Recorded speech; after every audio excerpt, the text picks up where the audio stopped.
ನಮಸ್ಕಾರ ಪ್ರೀತಿ ವೀಕ್ಷಕರೇ, ತಮ್ಮೆಲ್ಲರೂ ಕೂಡ ದಾವಣಗೆರೆ ನಗರದಲ್ಲಿ ಅತಿ ಹೆಚ್ಚು ಪ್ರಸಾರ ಹೊಂತಾ ಇರತಕ್ಕಂಥ ಚಾನಲ್ ಅಂತ ಹೆಸರುವಾಸಿಯಾಗಿರ್ತಕ್ಕಂಥ V1 ವಾಹಿನಿಯ ನಮಸ್ತೆ ದಾವಣಗೆರೆ ಕಾರ್ಯಕ್ರಮಕ್ಕೆ ಆತ್ಮೀಯವಾಗಿರ್ತಕ್ಕಂಥ ಸ್ವಾಗತ ಸುಸ್ವಾಗತ. ಇವತ್ತು ಬುಧವಾರ ಸೆಪ್ಟೆಂಬರ್ 17ನೇ ತಾರೀಕು ಯಾರೆಲ್ಲ ಹುಟ್ಟುಹಬ್ಬವನ್ನು ಆಚರಿಸ್ಕೊಳ್ತಿದ್ದಾರೆ ಎಲ್ಲರೂ ಕೂಡ ಹುಟ್ಟುಹಬ್ಬದ ಹಾರ್ದಿಕ ಶುಭಾಶಯಗಳನ್ನು ತಿಳಿಸ್ತಾ ಆ ಭಗವಂತ ನಿಮಗೆ ಆಯಸ್ಸು, ಆರೋಗ್ಯ, ಐಶ್ವರ್ಯ, ನೆಮ್ಮದಿ, ಸಂಪತ್ತು ಎಲ್ಲವನ್ನ ಕರುಣಿಸಲಿ ಅಂತ ಕೇಳ್ಕೊಳ್ತೀನಿ. ಅದೇ ರೀತಿ ವಿಶೇಷವಾಗಿ ಇವತ್ತು ಯಾರೆಲ್ಲ ವಿವಾಹ ವಾರ್ಷಿಕೋತ್ಸವದ ಶುಭ ಸಂದರ್ಭದಲ್ಲಿ ಅವರು ಕೂಡ ಹಾರ್ದಿಕವಾಗಿ ಶುಭಾಶಯಗಳನ್ನು ತಿಳಿಸ್ತಾ ಆ ಭಗವಂತ ನಿಮ್ಮ ಜೋಡಿನ ನೂರ್ಕಲ್ಲ ಹೀಗೆ ಜೊತೆಯಾಗಿ ಸುಖವಾಗಿ ಬಾಳೋ ಹಾಗೆ ಹರಸಲಿ ಅಂತ ಕೇಳ್ಕೊಳ್ತೀನಿ. ಅದೇ ರೀತಿ ವಿಶೇಷವಾಗಿ ಇವತ್ತು ಬುಧವಾರ, ವಿಘ್ನ ವಿನಾಶಕನ ವಾರ. ಯಾರೆಲ್ಲ ಹೊಸ ಕೆಲಸಗಳಿಗೆ ಪ್ರಯತ್ನವನ್ನು ಮಾಡ್ತೀರೋ ಅವರೆಲ್ಲರೂ ಕೂಡ ಶುಭವಾಗಲಿ ಅಂತ ಕೇಳ್ಕೊಳ್ತಾ ಇವತ್ತಿನ ಒಂದು ಕಾರ್ಯಕ್ರಮವನ್ನು ಪ್ರಾರಂಭ ಮಾಡ್ತಿದ್ದೀನಿ. ಮೊಟ್ಟ ಮೊದಲನೇದಾಗಿ ದಾವಣಗೆರೆ ನಗರದಲ್ಲಿ ಏನು ನಡೀತಿದೆ, ದಾವಣಗೆರೆ ಜಿಲ್ಲೆಯಲ್ಲಿ ಏನು ನಡೀತಿದೆ, ರಾಜ್ಯ ಹೊರ ರಾಜ್ಯಗಳಲ್ಲಿ ಏನು ನಡೀತಿದೆ, ದೇಶ ವಿದೇಶಗಳಲ್ಲಿ ಏನು ನಡೀತಾ ಇದೆ, ಕ್ರೀಡಾ ಸುದ್ದಿ ಏನಿದೆ ಕೂಡ ಕ್ವಿಕ್ಕಾಗಿ ಅಪ್ಡೇಟ್ ಮಾಡ್ತಾ ಹೋಗ್ತೀನಿ. ಸೊ ಎಲ್ಲಕ್ಕಿಂತ ಪ್ರಾರಂಭದಲ್ಲಿ ನಮ್ಮೆಲ್ಲ ಪ್ರೀತಿಯ ವೀಕ್ಷಕರು ಒಂದಷ್ಟು ಕಿವಿ ಮಾತುಗಳು. ಕಾರ್ಯಕ್ರಮಕ್ಕೆ ಕರೆ ಮಾಡುವಾಗ ದಯವಿಟ್ಟು ಟಿವಿಯನ್ನು ಸಂಪೂರ್ಣವಾಗಿ ಮ್ಯೂಟ್ ಮಾಡಿ ಕರೆ ಮಾಡಿ. ಯಾಕೆಂದರೆ ಇದು ನೇರ ಪ್ರಸಾರದ ಕಾರ್ಯಕ್ರಮ ಆಗಿದ್ರು ಕೂಡ ಈ ಕಾರ್ಯಕ್ರಮ ನಿಮ್ಮ ಟಿವಿ ಪರದ ಮೇಲೆ ಪ್ರಸಾರ ಆಗಲಿಕ್ಕೆ 4 ರಿಂದ 5 ಸೆಕೆಂಡ್ ತಡ ಆಗೋದ್ರಿಂದ ಸೊ ನೀವು ಟಿವಿ ನೋಡ್ತಾ ಮಾತಾಡಿದ್ರೆ ವಾಯ್ಸ್ ವೇರಿಯೇಷನ್ ಆಗುತ್ತೆ. ಹಾಗೆ ದಯವಿಟ್ಟು ಟಿವಿಯನ್ನು ಸಂಪೂರ್ಣವಾಗಿ ಮ್ಯೂಟ್ ಮಾಡಿ ಕರೆ ಮಾಡಿ ಅಂತ ಕೇಳ್ಕೊಳ್ತೀನಿ. ಅದೇ ರೀತಿ ಪ್ರಶ್ನೆಗಳಿಗೆ ಉತ್ತರಿಸುವಾಗ ದಯವಿಟ್ಟು 30 ಸೆಕೆಂಡ್ಗಳಿಂದ ಹೆಚ್ಚಿನ ಸಮಯ ತೆಗೆದುಕೋಬೇಡಿ. ಯಾಕೆಂದರೆ ಬೇರೆಯವ್ರಿಗೆ ಉತ್ತರ ಗೊತ್ತಿರುತ್ತೆ, ಅವರು ಕೂಡ ಹೇಳೋಕ್ಕಾಗಲ್ಲ ಅಂತೇಳಿ ಬೇಜಾರು ಮಾಡ್ಕೊಳ್ತಾರಲ್ವ. ಸೊ ದಯವಿಟ್ಟು ಇದನ್ನು ಅರ್ಥ ಮಾಡ್ಕೊಳ್ಳಿ ಅಂತ ಕೇಳ್ಕೊಳ್ತೀನಿ. ಅದೇ ರೀತಿ ಯಾರಿಗೆ ಈ ಕಾರ್ಯಕ್ರಮ ಬೆಳಗಿನ ಹೊತ್ತು ನೋಡಲಿಕ್ಕಾಗಲ್ಲ ಅವ್ರಿಗೋಸ್ಕರ ಸಾಯಂಕಾಲ 6 ಗಂಟೆಯಿಂದ 7 ಗಂಟೆ ಮರುಪ್ರಸಾರ ಆಗುತ್ತೆ, ಅಲ್ಲಿ ಕಾರ್ಯಕ್ರಮವನ್ನು ನೋಡ್ತಾ ಎಂಜಾಯ್ ಮಾಡಿ ಅಂತ ಮತ್ತೊಮ್ಮೆ ಕೇಳ್ಕೊಳ್ತಿದ್ದೀನಿ. ಯಾರಿಗೆ ಬೆಳಗ್ಗೆನೂ ಆಗೋದೇ ಇಲ್ಲ ಮತ್ತು ಸಾಯಂಕಾಲನೂ ಕಾರ್ಯಕ್ರಮ ನೋಡಲಿಕ್ಕೆ ಆಗೋದೇ ಇಲ್ಲ ಅವ್ರಿಗೋಸ್ಕರ ವಿಶೇಷವಾಗಿ ನಮಸ್ತೆ ದೇವನಗೆರೆ ಅಂತಕ್ಕಂಥ ಯೂಟ್ಯೂಬ್ ಚಾನಲಲ್ಲಿ ಕಾರ್ಯಕ್ರಮ ಸಂಪೂರ್ಣವಾಗಿ ಅಪ್ಲೋಡ್ ಆಗಿರುತ್ತೆ. ಸೊ ಅಲ್ಲಿ ಕೂಡ ನೀವು ಕಾರ್ಯಕ್ರಮವನ್ನು ನೋಡ್ಬೋದು, ಎಂಜಾಯ್ ಮಾಡ್ಬೋದು ಮತ್ತು ನಿಮ್ಮ ಅನಿಸಿಕೆ ಅಭಿಪ್ರಾಯಗಳನ್ನ ಮುಕ್ತವಾಗಿ ನೀವು ಅಲ್ಲಿ ಹಂಚ್ಕೋಬೋದು. ಸೊ ನೀವು ಮಾಡಬೇಕಾಗಿರೋದಿಷ್ಟೇ, ಒಮ್ಮೆ ನಮಸ್ತೆ ದೇವನಗೆರೆ ಅಂತಕ್ಕಂಥ ಯೂಟ್ಯೂಬ್ ಚಾನಲ್ನ ಸಬ್ಸ್ಕ್ರೈಬ್ ಮಾಡಿಕೊಂಡ್ರೆ ಸಾಕು. ಹಾಗೆ ನಿಮ್ಮೆಲ್ಲ ಸ್ನೇಹಿತರಿಗೆ ಮತ್ತು ಹಿತೈಷಿಗಳಿಗೆ, ಕುಟುಂಬಸ್ಥರಿಗೂ ಕೂಡ ದಯವಿಟ್ಟು ನಮಸ್ತೆ ದೇವನಗೆರೆ ಯೂಟ್ಯೂಬ್ ಚಾನಲ್ನ ಸಬ್ಸ್ಕ್ರೈಬ್ ಮಾಡ್ಕೊಳೋದಕ್ಕೆ ತಿಳಿಸಿ ಅಂಥೇಳಿ ಈ ಸಂದರ್ಭದಲ್ಲಿ ಕೇಳ್ಕೊಳ್ತಾ ಇದ್ದೀನಿ. ಬನ್ನಿ ಇವತ್ತಿನ ದಿನ ವಿಶೇಷವನ್ನು ನೋಡೋದಾದರೆ ಇವತ್ತು ಒಟ್ಟು 3 ದಿನ ವಿಶೇಷಗಳಿದೆ. ಮೊದಲನೇದಾಗಿ ಇದನ್ನು ಕೇಳೋದಕ್ಕೆ ಸ್ವಲ್ಪ ಹಾಸ್ಯಾಸ್ಪದ ಅನಿಸಿದ್ರು ಕೂಡ ಅದರ ಬಗ್ಗೆ ಒಂದಿಷ್ಟು ಮಾತಾಡೋಣ.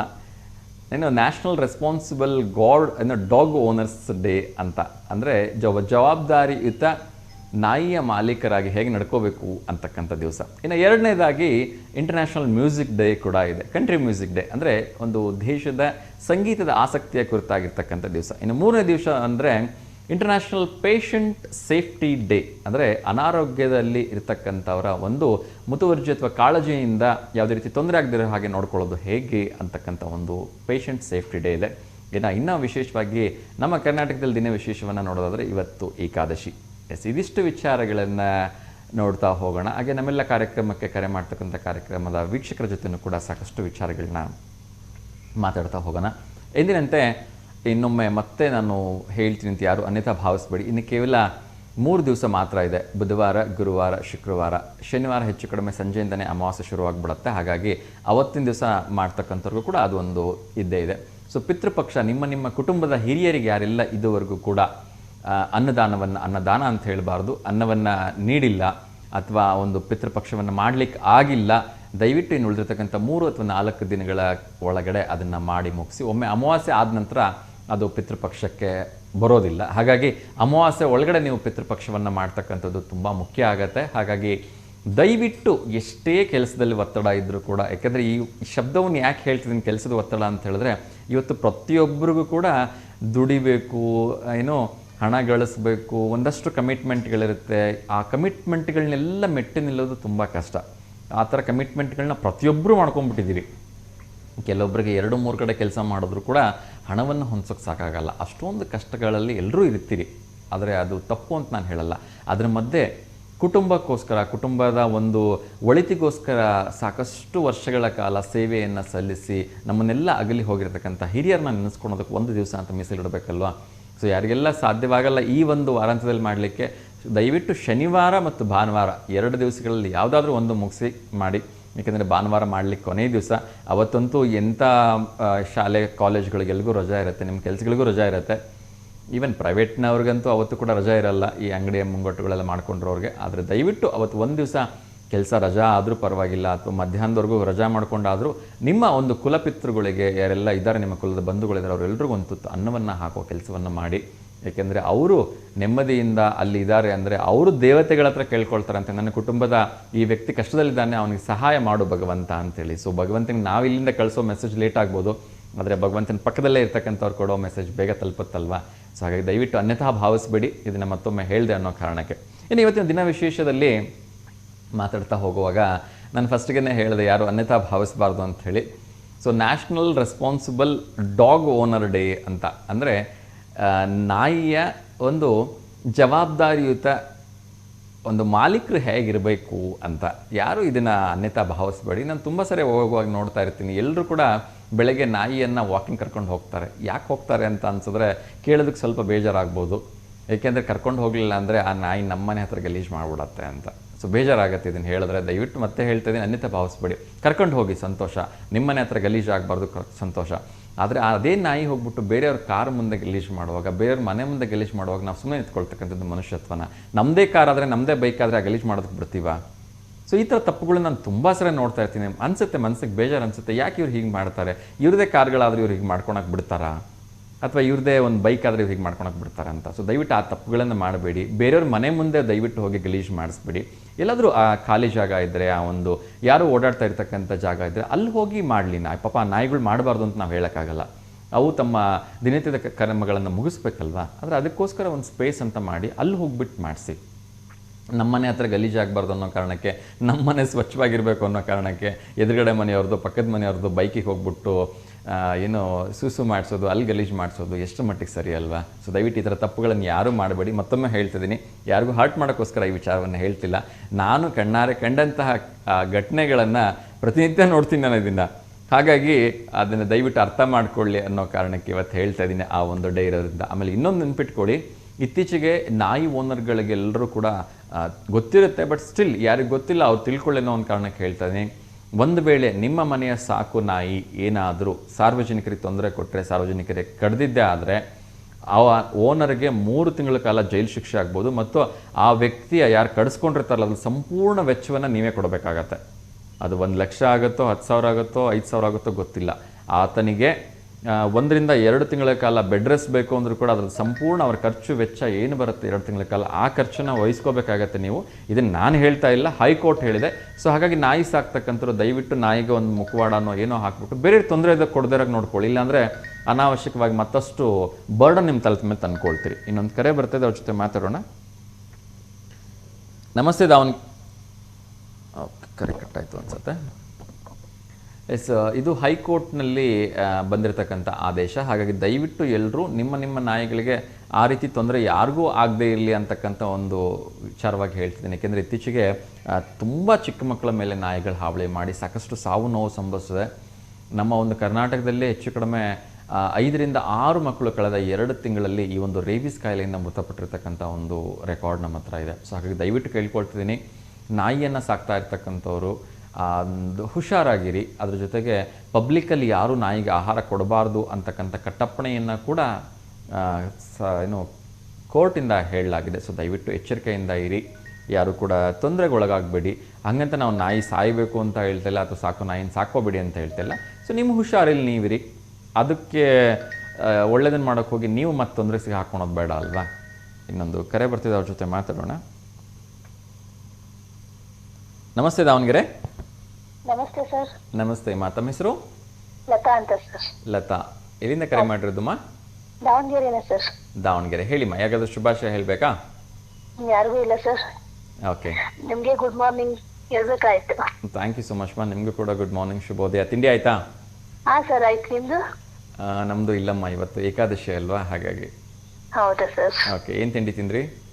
ನೌದು ದೋಸೆ ಸರ್. ದೋಸೆ. ನಾರ್ಮಲ್ ದೋಸೆನಾ, ಬೆಣ್ಣೆ ದೋಸೆನಾ, ಖಾಲಿ ದೋಸೆನಾ, ಸೆಟ್ ದೋಸೆನಾ?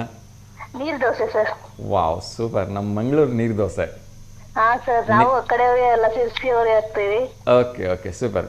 ಸೊ ನೀರು ದೋಸೆಗೆ ವಿಶೇಷವಾಗಿರ್ತಕ್ಕಂಥ ಕಾಯಿ ರಸ ಮಾಡ್ತೀರಿ ಅಂತ ಅನ್ಕೊಳ್ತೀನಿ. ಹಾ ಸರ್. ಕಾಯಿ ರಸನಾ ಅಥವಾ ಬಿಳಿ ಚಟ್ನಿನಾ? ಬಿಳಿ ಚಟ್ನಿ. ಬಿಳಿ ಚಟ್ನಿ. ಓಕೆ, ನಮ್ಮ ಮನೇಲಿ ನೀರು ದೋಸೆ ಮಾಡಿದ್ರೆ ಕಾಯಿ ರಸ ಕಂಪಲ್ಸರಿಯಾಗಿ ಮಾಡ್ತಾರೆ.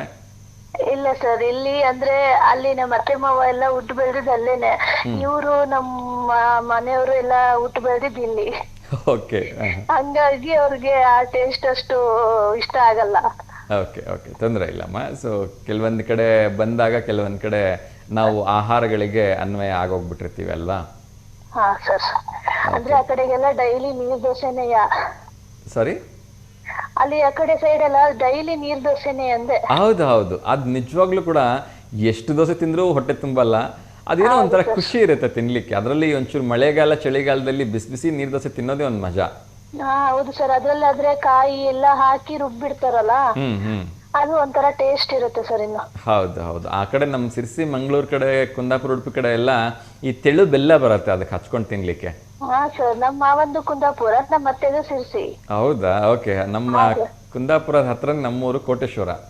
ಹಾ ಸರ್, ಮೊನ್ನೆ ನೀವು ಒಂದ್ಸತಿ ಹೇಳಿದ್ರಿ ನಮ್ಮ ಮಾವನ ಊರು ಅಲ್ಲಿ ಮರವಂತೆ ಅಂತ. ಹೌದಾ, ನಮ್ದು ಕಂಬಳಗದ್ದೆ. ಹೌದಾ ಸರ್, ಹಾಗಾದ್ರೆ ಎಲ್ಲರೂ ಒಂದೇ ಕಡೆನೆ ಇದ್ದಂಗ ಆಯ್ತಲ್ಲ. ಖಂಡಿತ ಖಂಡಿತ, ಈ ಭೂಮಿ ದುಂಡಗಿದೆ ಅಲ್ವಾ, ಸೊ ಎಲ್ಲರೂ ಒಂದೆಲ್ಲ ಒಂದ್ ಕಡೆಯಿಂದ ಕನೆಕ್ಟೆಡ್ ನೀವು ಇದ್ದೇವೆ. ಇಲ್ಲಿ ಬಂದಿರೋದು ಏನು ಇದು ಕೆಲಸಕ್ಕೋಸ್ಕರನಾ ಸರ್? ಇಲ್ಲ, ಅಪ್ಪ ಅಮ್ಮ ಅಂದ್ರೆ ತಾಯಿ ಊರು ಇಲ್ಲೇ ನಮ್ಮ ತುಮ್ಮಿನಕಟ್ಟಿ ಉಕ್ಕಡಗಾತ್ರಿ ಇದೆ ಅಲ್ವಾ, ತುಮ್ಮಿನಕಟ್ಟೆ, ಅದ್ರ ಪಕ್ಕ ಬಳ್ಳಾಪುರ ಅಂತ ಹೇಳಿ. ಹೌದಾ ಸರ್? ಸೊ ಹಾಗಾಗಿ ಅಪ್ಪಾಜಿ ಈ ಕಡೆ ಮದ್ವೆ ಆಗಿ ಬಂದ್ಮೇಲೆ ಇಲ್ಲೇ ಸೆಟ್ಲ್ ಆಗ್ಬಿಟ್ಟಿದೀವಿ.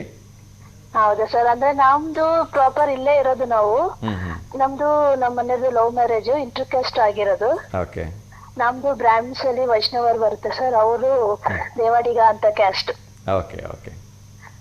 ಹಂಗಾಗಿ ನಂದು ಆ ಕಡೆ ಏನ್ ಟಚ್ ಇಲ್ಲ, ಏನ್ ಮದ್ವೆ ಆದಾಗಿಂದ ಹೋಗಿದ್ದೆ ಬಂದೆ ಬಿಟ್ರೆ ನಮ್ದು ಆ ಕಡೆ ನೋಡಿದ್ದೇ ಇಲ್ಲ. ಓಕೆ, ಹೇಗೆ ಅನ್ಸುತ್ತಮ್ಮ? ಈ ಕಡೆಗೆ ಒಂಥರ ವೆದರ್ ಇರುತ್ತೆ, ಆ ಕಡೆಗೆ ಒಂಥರ ಡಿಫ್ರೆಂಟ್ ವೆದರ್ ಇರುತ್ತೆ. ಸೊ ಯಾವ್ದು ತುಂಬಾ ಇಷ್ಟ ಆಗತ್ತೆ? ಆ ಕಡೆ ವೆದರ್ ಸರ್ ತುಂಬಾ ಇಷ್ಟ ಆಗುತ್ತೆ. ಅಂದ್ರೆ ಅಲ್ಲಿ ಈ ಕಡೆ ಥಂಡಿ ವಾತಾವರಣನೂ ಇದೆ, ಈ ಕಡೆ ಬೇಸಿಗೆ ವಾತಾವರಣ, ಎರಡೂ ಅಡ್ಜಸ್ಟ್ ಆಗ್ಬಿಡತ್ತೆ ಸರ್ ಅಲ್ಲಿ ಅಲ್ವಾ. ಇಲ್ಲಿಗಿಂತ ಅಲ್ಲಿ ವಾತಾವರಣನೂ ಚೆನ್ನಾಗಿ, ಮತ್ತೆ ಜನಗಳು ಅಷ್ಟೇ ಸ್ಮೂತ್, ಚೆನ್ನಾಗಿ ಅಲ್ಲೇ ವಾತಾವರಣ ಇರಿಸುತ್ತೆ. ಅಲ್ಲಿ ಆಹಾರ ಶೈಲಿನೂ ಒಂಥರ ವಿಭಿನ್ನವಾಗಿರುತ್ತೆ. ಹೌದು ಸರ್, ಅಲ್ಲಿ ಆಹಾರ ಶೈಲಿನೂ ಇಲ್ಲಿಗೂ ಬಹಳ ವ್ಯತ್ಯಾಸ. ಆಮೇಲೆ ಜೀವನ ಶೈಲಿನೂ ಅಷ್ಟೇ, ಇಲ್ಲಿ ಅಷ್ಟು ಗಡಿಬಿಡಿ, ಇಲ್ಲಿ ಅಷ್ಟು ಏನೋ ಒಂದು ಹಣಕ್ಕೋಸ್ಕರ ಹಪಾಹಪಿತನ ಅದೆಲ್ಲ ಇರಲ್ಲ ಅಲ್ಲಿ. ಇಲ್ಲ ಇರಲ್ಲ. ಜನ ಎಲ್ಲ ಕೂಲ್ ಆಗಿ ಇರ್ತಾರೆ. ಎಲ್ಲ ಈ ತರ ಇಲ್ಲಿ ತರ ಟೆನ್ಷನ್ ತಗೊಂಡು ಅಡ್ಡಾಡೋದು ಹಂಗ್ ಮಾಡೋದು ಏನು ಇರಲ್ಲ. ಒಂಥರ ಕೂಲ್ ಮೈಂಡ್ ಎಲ್ಲಿರುತ್ತೆ ಅವ್ರದ್ದು. ನೀವು ಗಾಡಿ ಓಡಿಸೋವಾಗ್ಲೂ ಅಷ್ಟೇ, ಯಾರು ತಲೆ ಕೆಡ್ಸ್ಕೊಳಲ್ಲ. ನಮ್ಮನ್ನ ಸೈಡ್ ಹಾಕೊಂಡು ಹೋಗ್ತಿದ್ರೆ ಹೋಗಿ ನಿನ್ ಪಾಡಿಗೆ ನೀನ್ ನನಗೇನ್, ನಾನು ಆರಾಮಾಗಿ ಹೋಗ್ತೀನಿ ಅಂತಾರೆ ಅಲ್ವಾ. ಹಂಗೆ ಮಾಡೋದಲ್ಲಿ. ಇಲ್ಲಿ ಹಂಗೆಲ್ಲ ಅಲ್ಲ, ಯಾರಾದ್ರೂ ಒಂಚೂರು ಫಾಸ್ಟ್ ಆಗೋದ್ರೆ ಅವ್ರನ್ನ ನೋಡ್ಕೊಂಡು ನಿನ್ನ ಅಜ್ಜನ ಫಾಸ್ಟ್ ಆಗಿ ಹೋಗ್ತಾರೆ. ಹೌದು ಸರ್. ಮತ್ತೆ ಅಲ್ಲಿ ದೇವಸ್ಥಾನಗಳದ್ದು ರೂಲ್ಸ್ ಅಷ್ಟೇನೆ ಸರ್. ಎಷ್ಟೇ ಶ್ರೀಮಂತರು ಬಂದ್ರು ಅದೇ ಲೈನ್ ಅಲ್ಲೇ ಹೋಗ್ಬೇಕು, ಎಷ್ಟೇ ಬಡವರು ಬಂದ್ರು ಅದೇ ಲೈನ್ ಅಲ್ಲೇ ಹೋಗ್ಬೇಕು. ದುಡ್ಡಿಗಾಗಿ ಯಾವತ್ತು ಅಲ್ಲಿ ಮರಿಕಂಬ ದೇವಸ್ಥಾನದಲ್ಲಾಗ್ಲಿ ಆ ಕುಂದಾಪುರದಲ್ಲಾಗ್ಲಿ ಏನು ಅಷ್ಟು ದುಡ್ಡಿಗೆ ಇಷ್ಟು ಇದು ಮಾಡೋದೇ ಇಲ್ಲ ಸರ್ ಅವರು. ನಿಜ ನಿಜ, ಯಾವ್ದು ಪ್ರಾಮುಖ್ಯತೆ ಇಲ್ಲ, ಬಡವ ಶ್ರೀಮಂತ ಅಂತಕ್ಕಂಥ ಭೇದ ಭಾವನೆ ಇಲ್ಲ, ಎಲ್ರಿಗೂ ಒಂದೇ ರೂಲ್ಸ್ ಅಲ್ಲಿ ಅಲ್ವಾ. ಹೌದು ಸರ್, ಹೌದು ಸರ್. ಈಗ ಜಾತ್ರೆ ನಡೆಯುತ್ತಲ್ಲ ಸರ್, 2 ವರ್ಷಕ್ಕೊಮ್ಮೆ ಶಿರಸಿ ಜಾತ್ರೆ, ಅಲ್ಲೂ ಅಷ್ಟೇ ಸರ್. ಬಡವರಿಗೂ ಅದೇ ಲೈನು, ಶ್ರೀಮಂತರಿಗೂ ಅದೇ ಲೈನು. ಒಂದು 10 ರೂಪಾಯಿನೂ ಸಹಿತ ಎತ್ಕೊಂಡು ಇಟ್ಕೊಳ್ಳೋದಿಲ್ಲ ಸರ್ ಅವರು. ಎಲ್ಲ ಮತ್ತೆ ದೇವ್ರಿಗೆ ಹಾಕ್ತಾರೆ ಹೊರ್ತು ಬಿಟ್ರೆ, ಹೌದು, ನೀವು ಶ್ರೀಮಂತರು ನೀವು ಆ ಕಡೆ ಬನ್ನಿ, ನೀವು ಬಡವ್ರು ಈ ಕಡೆ ಬನ್ನಿ ಅಂತ ಯಾವತ್ತೂ ಮಾಡಲ್ಲ ಸರ್ ಅಲ್ಲಿ. ನಿಜ ನಿಜ. ಸೊ ತುಂಬಾ ಖುಷಿ. ಹಾಗಾಗಿ ಅದೊಂದು ಜನಗಳ ವಾತಾವರಣ ಆಗ್ಲಿ, ಅಲ್ಲಿ ಮಾಡಿರೋ ರೂಲ್ಸ್ ಆಗ್ಲಿ, ಅದೊಂದು ಇಷ್ಟ ಆಗುತ್ತೆ ಸರ್ ನಮ್ಮೂರಿಗಿಂತ ಅಲ್ಲಿ ನೆನೆಸ್ಕೊಂಡ್ರೆ. ನಿಜ ನಿಜ ನಿಜ. ಥ್ಯಾಂಕ್ ಯು ಸೋ ಮಚ್ ಅಮ್ಮ, ಸಾಕಷ್ಟು ವಿಚಾರಗಳನ್ನು ಮಾತಾಡಿದ್ರಿ, ತುಂಬ ಖುಷಿ ಆಗುತ್ತೆ. ಬಿಕಾಸ್ ನಾವು ಕೂಡ ಆ ಒಂದು ವ್ಯವಸ್ಥೆಯಿಂದನೇ ಬಂದಿರ್ತಕ್ಕಂಥ, ಅದರಿಂದ ನನಗೆ ಕೂಡ ತುಂಬ ಖುಷಿ ಇದೆ. ಥ್ಯಾಂಕ್ ಯು ಅಮ್ಮ, ಕರೆ ಮಾಡೋದಕ್ಕೆ. ಒಳ್ಳೆಯದಾಗಿ ಕ್ವಶನ್ ಕೇಳಿಬಿಡ್ತೀನಿ.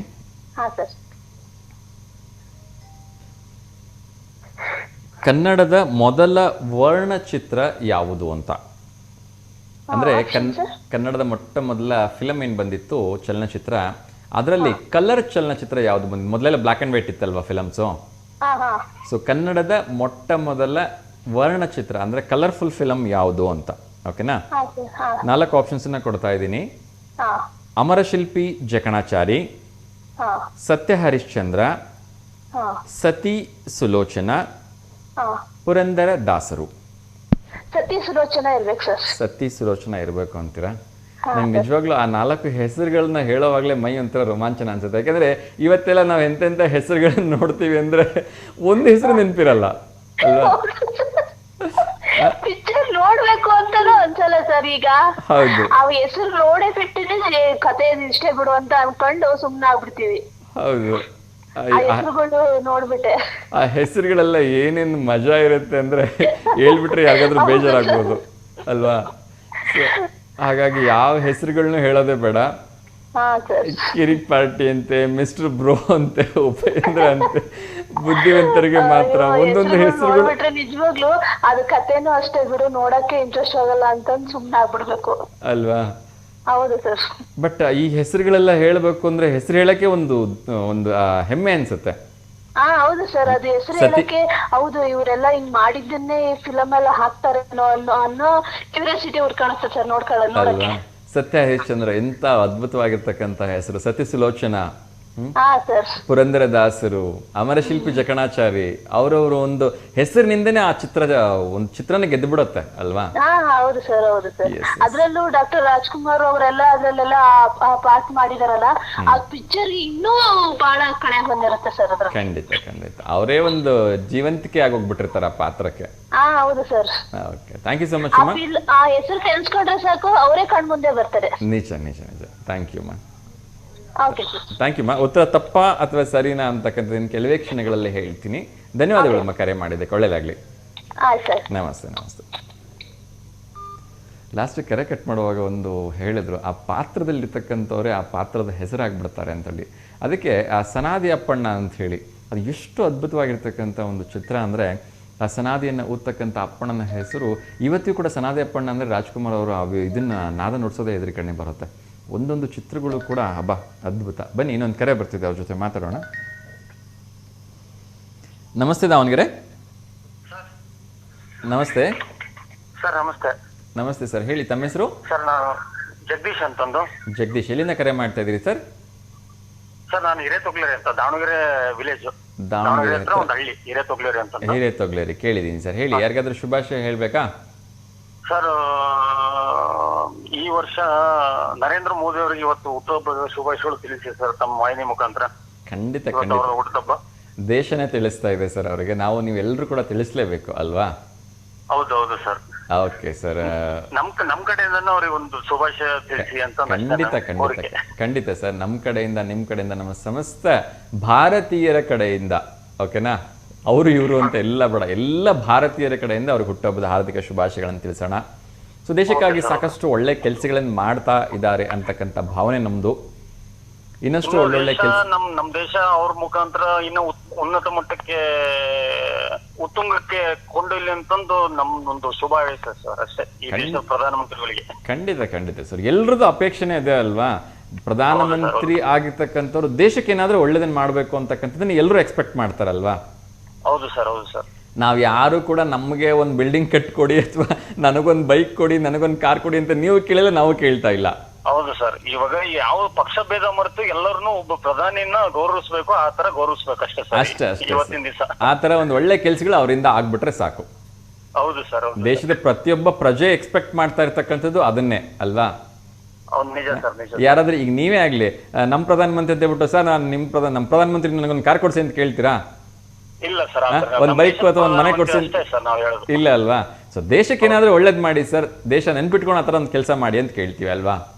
ಹೌದು ಸರ್, ನಿಜ. ಖಂಡಿತ ಸರ್, ಖಂಡಿತ ಅಂತ ಒಳ್ಳೆ ಕೆಲಸಗಳು ಅವರಿಂದ ಆಗ್ತಾ ಇದೆ ಅಂತ ಭರವಸೆ ನಮ್ಗಿದೆ. ಇನ್ನಷ್ಟು ಒಳ್ಳೆ ಕೆಲಸಗಳನ್ನು ಮಾಡ್ಲಿ ಸರ್, ಖಂಡಿತ. Okay sir. ಟಿಫನ್ ಆಯ್ತಾ ಸರ್? ಸರ್ ಇಲ್ಲ, ಮಾಡ್ಬೇಕು. ನಿಮ್ದಾಯ್ತಾ? ಏನಿಲ್ಲ ಸರ್, ದೋಸೆ ಮಾಡ್ತಿದಾರೆ ನಮ್ಮ ನೆರು, ಇನ್ನ ಕರೆದಿಲ್ಲ. ಕರೆದಿಲ್ವಾ ಇನ್ನ? ಹೋಮ್ ಮಿನಿಸ್ಟರ್ ಕರೆ ಬರ್ಲಿಲ್ಲ, ಹೋಗಂಗಿಲ್ಲ? ಇಲ್ಲ ಸರ್, ಇವ್ ಹೆಣ್ಮಕ್ಳದಲ್ಲ ಸರ್ ದರ್ಬಾರು. ಹೌದು, ಬಸ್ಗಳೆಲ್ಲ ಹೋಗಿ ತಿಂಡಿ ತಿನ್ಬೇಕು. ಹೌದು ಹೌದು, ಅವ್ರು ಕರೆದಾಗಲೇ ತಿನ್ಬೇಕು, ಇಲ್ಲ ಮತ್ತೆ ಬೈಸ್ಕೋಬೇಕು. ಹೌದು ಸರ್, ಇನ್ನ ಆಗಿಲ್ಲ ತಡೀರಿ, ಹಂಗೆ ಪ್ರೋತ್ಸಾಹ ಮಾಡ್ತೀರಿ ಅಂತಾರೆ. ಮಕ್ಳನ್ನೆಲ್ಲ ಕಳಿಸಿ ಅವರು ಸಾಕಾಗಿರ್ತಾರೆ ಇವಾಗ. ಹೌದು ಹೌದು, ಅದನ್ನ ನಾವು ಅರ್ಥ ಮಾಡ್ಕೋಬೇಕು, ಎಲ್ಲರೂ ಅರ್ಥ ಮಾಡ್ಕೋಬೇಕಲ್ವಾ? ಪಾಪ ಬೆಳಗ್ಗೆಯಿಂದ ಎಷ್ಟು ಕೆಲಸ ಮಾಡ್ತಾರೆ. ಹೌದು ಸರ್. ಎಸ್ ಸರ್, ಒಂದು ಪ್ರಶ್ನೆ ಕೇಳ್ಬೋದಾ ಸರ್? ಸರ್ ಹೇಳಿ ಸರ್. ಒಂದು ನನ್ನ ಪ್ರಶ್ನೆ ಏನು ಅಂತ ಹೇಳಿದ್ರೆ, ಈಗ ಇಷ್ಟು ದಿವಸ ಏನು ಅಭಿವೃದ್ಧಿ ಆಗಿದೆ ಬಿಟ್ಬಿಡೋಣ, ಓಕೆನಾ? ಇಷ್ಟು ದಿವಸ ಏನು ಅಭಿವೃದ್ಧಿ ಆಗಿದೆ ಅದನ್ನ ಬಿಟ್ಬಿಡೋಣ. ಈಗ ಮುಂದೆ ಅಭಿವೃದ್ಧಿ ಆಗ್ಬೇಕು ಅಂತ ಹೇಳಿದ್ರೆ ಯಾವ್ದಾದ್ರು ಒಂದು ಪಾಯಿಂಟ್ ಹೇಳ್ಬೋದಾ, ಇದು ಆದ್ರೆ ಚೆನ್ನಾಗಿರುತ್ತೆ ಸರ್ ಭಾರತಕ್ಕೆ ಅಂತ? ಯಾವ್ದಾದ್ರು ಒಂದು ಅಂಶ ನಿಮ್ ಕಡೆಯಿಂದ ಸರ್? ಇವಾಗ ಅಂಬೇಡ್ಕರ್ ಅವರು ಕಳೆದ 60 ವರ್ಷದ ಕೆಳಗಡೆ ಪರಿಶಿಷ್ಟ ಜಾತಿ ಪರಿಶಿಷ್ಟ ಪಂಗಡ ಅಂತಂದು 2 ಪಂಗಡ ಮಾಡಿದ್ರು ಸರ್. ಯಾಕಂದ್ರೆ ಅವರು ಕೆಳಗೆ ಅವ್ರನ್ನ ಸಮಾಜ ಬಹಳ ಕಡೆಗಣಿಸ್ತಾ ಇತ್ತು ಅಂತಂದು ಒಂದು ಇದನ್ನ ತಗೊಂಬಂದ್ರು ಸರ್. ಏನು ಮೀಸಲಾತಿ ತಂದ್ರು. ಹೌದು. ಈಗಿರೋ ರಾಜಕಾರಣಿಗಳು ಅವ್ರದ್ದು ಲಾಭಕ್ಕೋಸ್ಕರ ಆ ಮೀಸಲಾತಿನ ಮತ್ತೆ ಒಳ ಮೀಸಲಾತಿ ಅಂತ ಕೇಳ್ತಿದಾರೆ ಸರ್. ಹೌದು.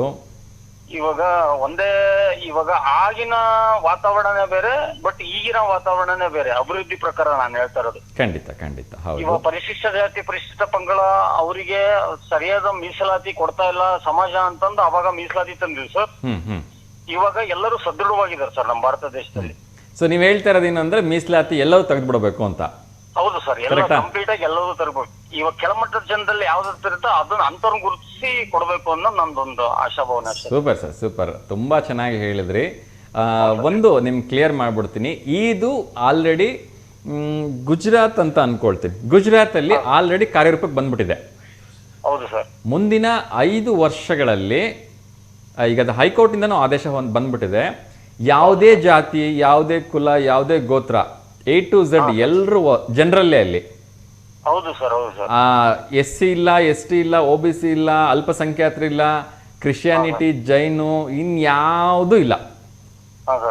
ಈಗ ನೀವು 100ಕ್ಕೆ 100 ತೆಗೆದ್ರ ನಿಮಗೆ ಕೆಲಸ ಆಯ್ತಾ ಸರ್? ನಾನು SC ನನಗೆ 100ಕ್ಕೆ 35 ಬಂದಿದೆ ಕೆಲಸ ಬೇಕು ಅಂದ್ರೆ ಇಲ್ಲ. ನಾನು ಅಲ್ಪಸಂಖ್ಯಾತ ನನಗೆ 100ಕ್ಕೆ 35 ಬಂದಿದೆ ಕೆಲಸ ಬೇಕು ಅಂದ್ರೆ ಇಲ್ಲ. Simple concept. ಅದೇ ತರ ಮಾಡಿದ್ರೆ ನಮ್ದು ದೇಶ ಏನಾದ್ರೂ ಇವಾಗಲೇ ಗುರುತಿಸ್ತಾ ಇತ್ತು ಸರ್. ನಮ್ಮ ಹೊರ ದೇಶಗಳೆಲ್ಲ ನಮ್ ದೇಶದತ್ತ ಮುಖ ಮಾಡಿ ನೋಡ್ತಿದ್ರ. ಹೌದೌದು, ಇದಕ್ಕೆ ಸಾಕಷ್ಟು ಜಾತಿಯಿಂದ ಈ ಸಮಾಜ ಅಭಿವೃದ್ಧಿ ಕೆಲಸಗಳು ಸ್ವಲ್ಪ ಕುಂಠಿತವಾಗ್ತಾ ಇದಾವೆ ಅನ್ನೋ ಒಂದು ಮನೋಭಾವನೆ ಎಲ್ಲೋ ಒಂದು. ಖಂಡಿತ ಖಂಡಿತ ಅದಿದೆ ಸರ್. ಇದಕ್ಕೆ ಸಾಕಷ್ಟು ಪರ ವಿರೋಧ ಚರ್ಚೆಗಳಿಗಾಗಲೇ ಆಗ್ತಾ ಇದಾವೆ. ಬಟ್ ಒಂದೇನು ಅಂದ್ರೆ, ಒಂದು ರಾಜ್ಯದಲ್ಲಾದ್ರೂ ಇದು ಬಂದಿದೆ ಅಂತಕ್ಕಂಥದ್ದು ನಿಜಕ್ಕೂ ನನಗಂತೂ ತುಂಬಾ ಹೆಮ್ಮೆಯ ವಿಚಾರ. ಎಲ್ಲರೂ ಸಮಾನವಾಗಿದ್ಬಿಟ್ರೆ ರಾಜ್ಯದಲ್ಲಿ ಬಂದಿದೆ ಅಂತಂದು ನೆಕ್ಸ್ಟ್ ಬೇರೆ ರಾಜ್ಯಗಳಲ್ಲಿ ಇಂಪ್ಲಿಮೆಂಟೇಷನ್ ಆದ್ರೂ ಆಗ್ಬೋದು ಸರ್. ಖಂಡಿತ 2 ವರ್ಷಕ್ಕಾದ್ರೂ ಆಗುತ್ತೆ ಅಂತ ಆಗುತ್ತೆ ಸರ್. 2 ವರ್ಷಕ್ಕಿಲ್ಲ ಅಂದ್ರೆ ಇನ್ನೊಂದು 10 ವರ್ಷಕ್ಕಾದ್ರೂ ಬರುತ್ತೆ ಸರ್. 100% ಆಗುತ್ತೆ sir. Thank you so much sir. Thank you ಕರೆ ಮಾಡೋದಕ್ಕೆ. ಸಾಕಷ್ಟು ಒಳ್ಳೆ ವಿಚಾರಗಳನ್ನ ಹಂಚ್ಕೊಂಡ್ರಿ. Thank you so much sir. ಬಿಸಿಯಾಗಿ ದೋಸೆ ತಿಂದು ಎಂಜಾಯ್ ಮಾಡಿ. ಓಕೆನಾ? Okay sir. ಓಕೆ ಸರ್, ನಮಸ್ತೆ. Thank you. ಎಸ್, ಜಗದೀಶ್ ಅವರು ತುಂಬ ಒಳ್ಳೆ ಮಾತನ್ನು ಹೇಳಿದ್ರು ಸರ್. ಈ ಮೀಸಲಾತಿ ಅಂತಕ್ಕಂಥದ್ದು ಹೋಗಬೇಕು ಅಂತೇಳಿ. ಎಸ್, ನಾನಂತೂ ಇದನ್ನು ಒಪ್ಕೊಳ್ತೀನಿ. ಕೆಲವೊಬ್ರಿಗೆ ಇದರಿಂದ ಬೇಜಾರಾಗ್ಬೋದು. ಬಟ್ ಸ್ಟಿಲ್ ಯಾಕೆ ಬೇಕು? ಈಗ ಮೊದಲಂತೂ ಇತ್ತು ಆ ಪರಿಸ್ಥಿತಿ, ಹಾಗಾಗಿ ಮೀಸಲಾತಿ ಬೇಕಾಗಿತ್ತು. ಈಗ ಎಲ್ಲರೂ ಸದೃಢ ಆಗಿದ್ದಾರೆ, ಮೀಸಲಾತಿ ಅವಶ್ಯಕತೆ ಇಲ್ಲ ಅಂತ ಅನ್ಸುತ್ತೆ. ಯಾಕೆಂದರೆ ಒಬ್ಬ ರೈಟ್ ಕ್ಯಾಂಡಿಡೇಟ್ಗೆ ಅದರಿಂದ ಅವಕಾಶ ವಂಚಿತನಾಗ್ತಕ್ಕಂಥ ಸಾಧ್ಯತೆ ಇರುತ್ತೆ. ಬನ್ನಿ, ಇನ್ನೊಂದು ಕರೆ ಬರ್ತಾ ಇದೆ, ಅವ್ರ ಜೊತೆ ಮಾತಾಡೋಣ. ನಮಸ್ತೆ ದಾವಣಗೆರೆ.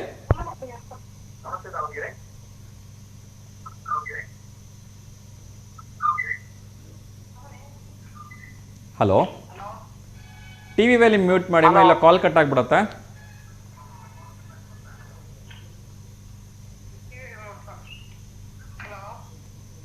ಟಿವಿ ಮ್ಯೂಟ್ ಆಗಿದೆಯಾ?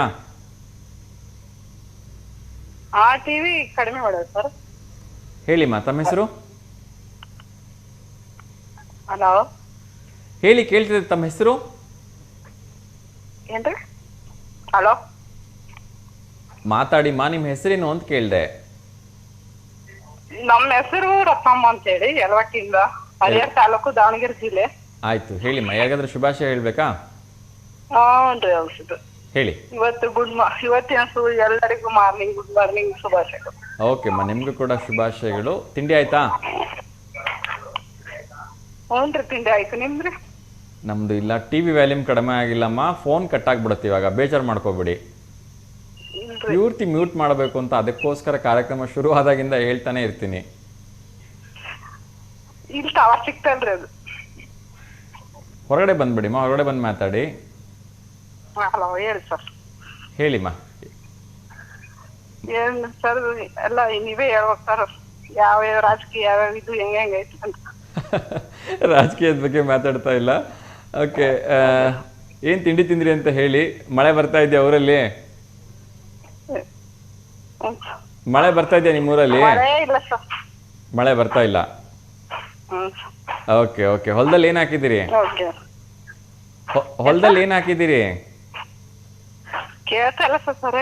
ಆಯ್ತಮ್ಮ, ನೆಟ್ವರ್ಕ್ ಇಶ್ಯೂ ಇರಬೇಕು, ಬೇಜಾರು ಮಾಡ್ಕೋಬೇಡಿ. ಇನ್ನೊಂದ್ಸರಿ ಫೋನ್ ಮಾಡಿಮ್ಮ,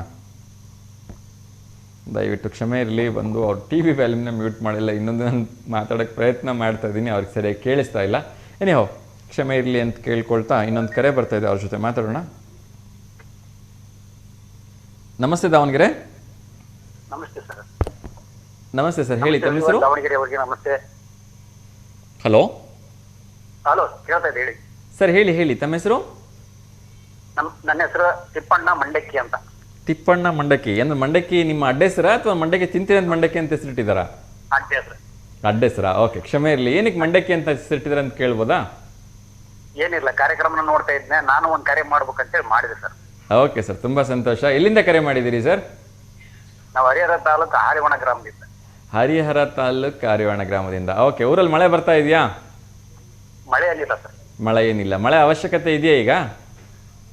ಬಂದ್ರು ನಡೀತೈತೆ ಸರ್. ಓಕೆ, ನಿಮ್ದು ವ್ಯವಸಾಯನ ಅಥವಾ ಬೇರೆ ಏನಾದ್ರು ಕೆಲಸ ಮಾಡ್ತೀರಾ ಸರ್? ವ್ಯವಸಾಯ ಸರ್. ವ್ಯವಸಾಯ. ಏನ್ ಹಾಕಿದ್ದೀರಿ ಸರ್? ತೋಟನ ಅಥವಾ ಹೊಲನ? ಒಂದ್ 2 ಎಕರೆ ತೋಟ ಇದೆ ಸರ್, ಕಾಳು ಮೆಣಸಿದೆ. ಕಾಳು ಮೆಣಸು ಹಾಕಿದ್ದೀರಾ? ಹೌದು. Wow, super. ಒಳ್ಳೆ ರೇಟ್ ಇರ್ಬೇಕಲ್ಲ ಕಾಳು ಮೆಣಸು? ಕಾಳು ಮೆಣಸು 4 ವರ್ಷದ ನಂತರ ಬೆಳೆ ಬರುತ್ತೆ, ಈಗ ಸ್ಟಾರ್ಟ್ ಆಗಿದೆ. ಓಕೆ ಓಕೆ, ಹೇಗಿದೆ ಸರ್ ಅದು ಒಂದು ಕ್ವಿಂಟಲ್ಗೆ ರೇಟು? ಸರ್ 50ರಿಂದ 1 ಲಕ್ಷ ತನಕ ನಮ್ಗೆ ಸಿಗುತ್ತೆ. Wow, super. ಒಂದ್ ಎಕರೆಗೆ ಎಷ್ಟು ಬರುತ್ತೆ ಸರ್ ಕಾಳು ಮೆಣಸು? ಇಲ್ಲಿ ನಮ್ಮ ಹರಿಹರ ತಾಲೂಕು ದಿಬ್ಬಳ್ಳಿ ಅನ್ನೋ ಗ್ರಾಮದಲ್ಲಿ ಎಕರೆಗೆ 6ರಿಂದ 8 ಕ್ವಿಂಟಲ್ ಬೆಳೀತಾ ಇದಾರೆ. 6ರಿಂದ 8 ಕ್ವಿಂಟಲ್ ಅಂದ್ರೆ ಹೆಚ್ಚು ಕಡಿಮೆ 1 ಲಕ್ಷ ರೂಪಾಯಿ ರೇಟ್ ಇತ್ತು ಅಂದ್ರೆ ನೀವು ಹೇಳ್ದಂಗೆ 1 ಎಕರೆಗೆ 8 ಲಕ್ಷ ಬರುತ್ತೆ. ಹೌದು. ವಾವ್, ಸೂಪರ್ ಸರ್, ಒಳ್ಳೆ ಬೆಳೆ. ಬಟ್ 4 ವರ್ಷ ಕಾಯ್ಬೇಕು. ಹೌದು, 4 ವರ್ಷ. ಅಡಿಗೆ ಹಂಗೆ ಏನೋ 5-6 ವರ್ಷ ನಾವು ಕಾಡ್ತವ, ಆ ತರ ಮಾಡ್ಬೇಕು ಸರ್. ಓಕೆ, ಅದು ಒಂದೇ ಸರಿ ಬಳ್ಳಿ ಹಾಕಿದ್ರೆ ಎಷ್ಟು ವರ್ಷ ಬರುತ್ತೆ ಸರ್?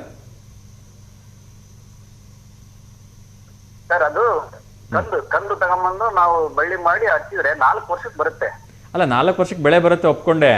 ಈಗ ಅಡಕೆ ಹೆಂಗೆ ಅಂದ್ರೆ 6 ವರ್ಷಕ್ಕೆ ಬೆಳೆ ಬರೋಕ್ ಶುರುವಾಯ್ತು ಅಂದ್ರೆ ಅದು ಒಂದು 10-15 ವರ್ಷ ಬರ್ತಾನೆ ಇರುತ್ತೆ. ಅಷ್ಟೇ ದಿವಸ ಇದೆ ಸರ್, ಅದನ್ನ ಮಾಡ್ಕೊಂಡಂಗೆ ನಾವು.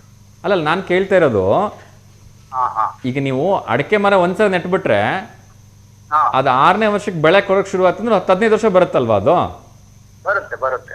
ಇದು ಒಂದ್ಸರಿ ಬಳ್ಳಿ ಹಾಕಿದ್ರೆ ಎಷ್ಟು ವರ್ಷಕ್ಕೆ ಅಂದ್ರೆ 6 ವರ್ಷದಿಂದ ಅಥವಾ 4 ವರ್ಷದಿಂದ ಎಷ್ಟು ವರ್ಷದವರೆಗೂ ಬರುತ್ತೆ? ಬಳ್ಳಿ ಚೇಂಜ್ ಮಾಡ್ತಿರ್ಬೇಕಾ ಅಥವಾ ಅದೇ ಬಳ್ಳಿಗೆ ಬರುತ್ತಾ? ನಿಜವಾಗ್ಲೂ 15-20 ವರ್ಷ ಬೆಳೆ ಸಿಗಬಹುದು ಅದ್ರಲ್ಲಿ. ಇದು ಬರುತ್ತೆ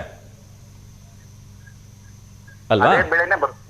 ಅದೇ ಬಳ್ಳಿಯಿಂದ 15 ವರ್ಷ ಬರುತ್ತೆ. ವರ್ಷ ಜಾಸ್ತಿ ಹಾಕ್ಯಂತ ಹೋಗುತ್ತೆ. ಓ ಹೌದಾ, ತುಂಬಾ ಒಳ್ಳೇದು, ತುಂಬಾ ಒಳ್ಳೇದು. ಓಕೆ, 4ರಿಂದ 5 ವರ್ಷದ ನಂತರ 10 ವರ್ಷದ ತನಕ ಬಹಳ ಚೆನ್ನಾಗಿ ಬರುತ್ತೆ. 10 ವರ್ಷದವರೆಗೂ?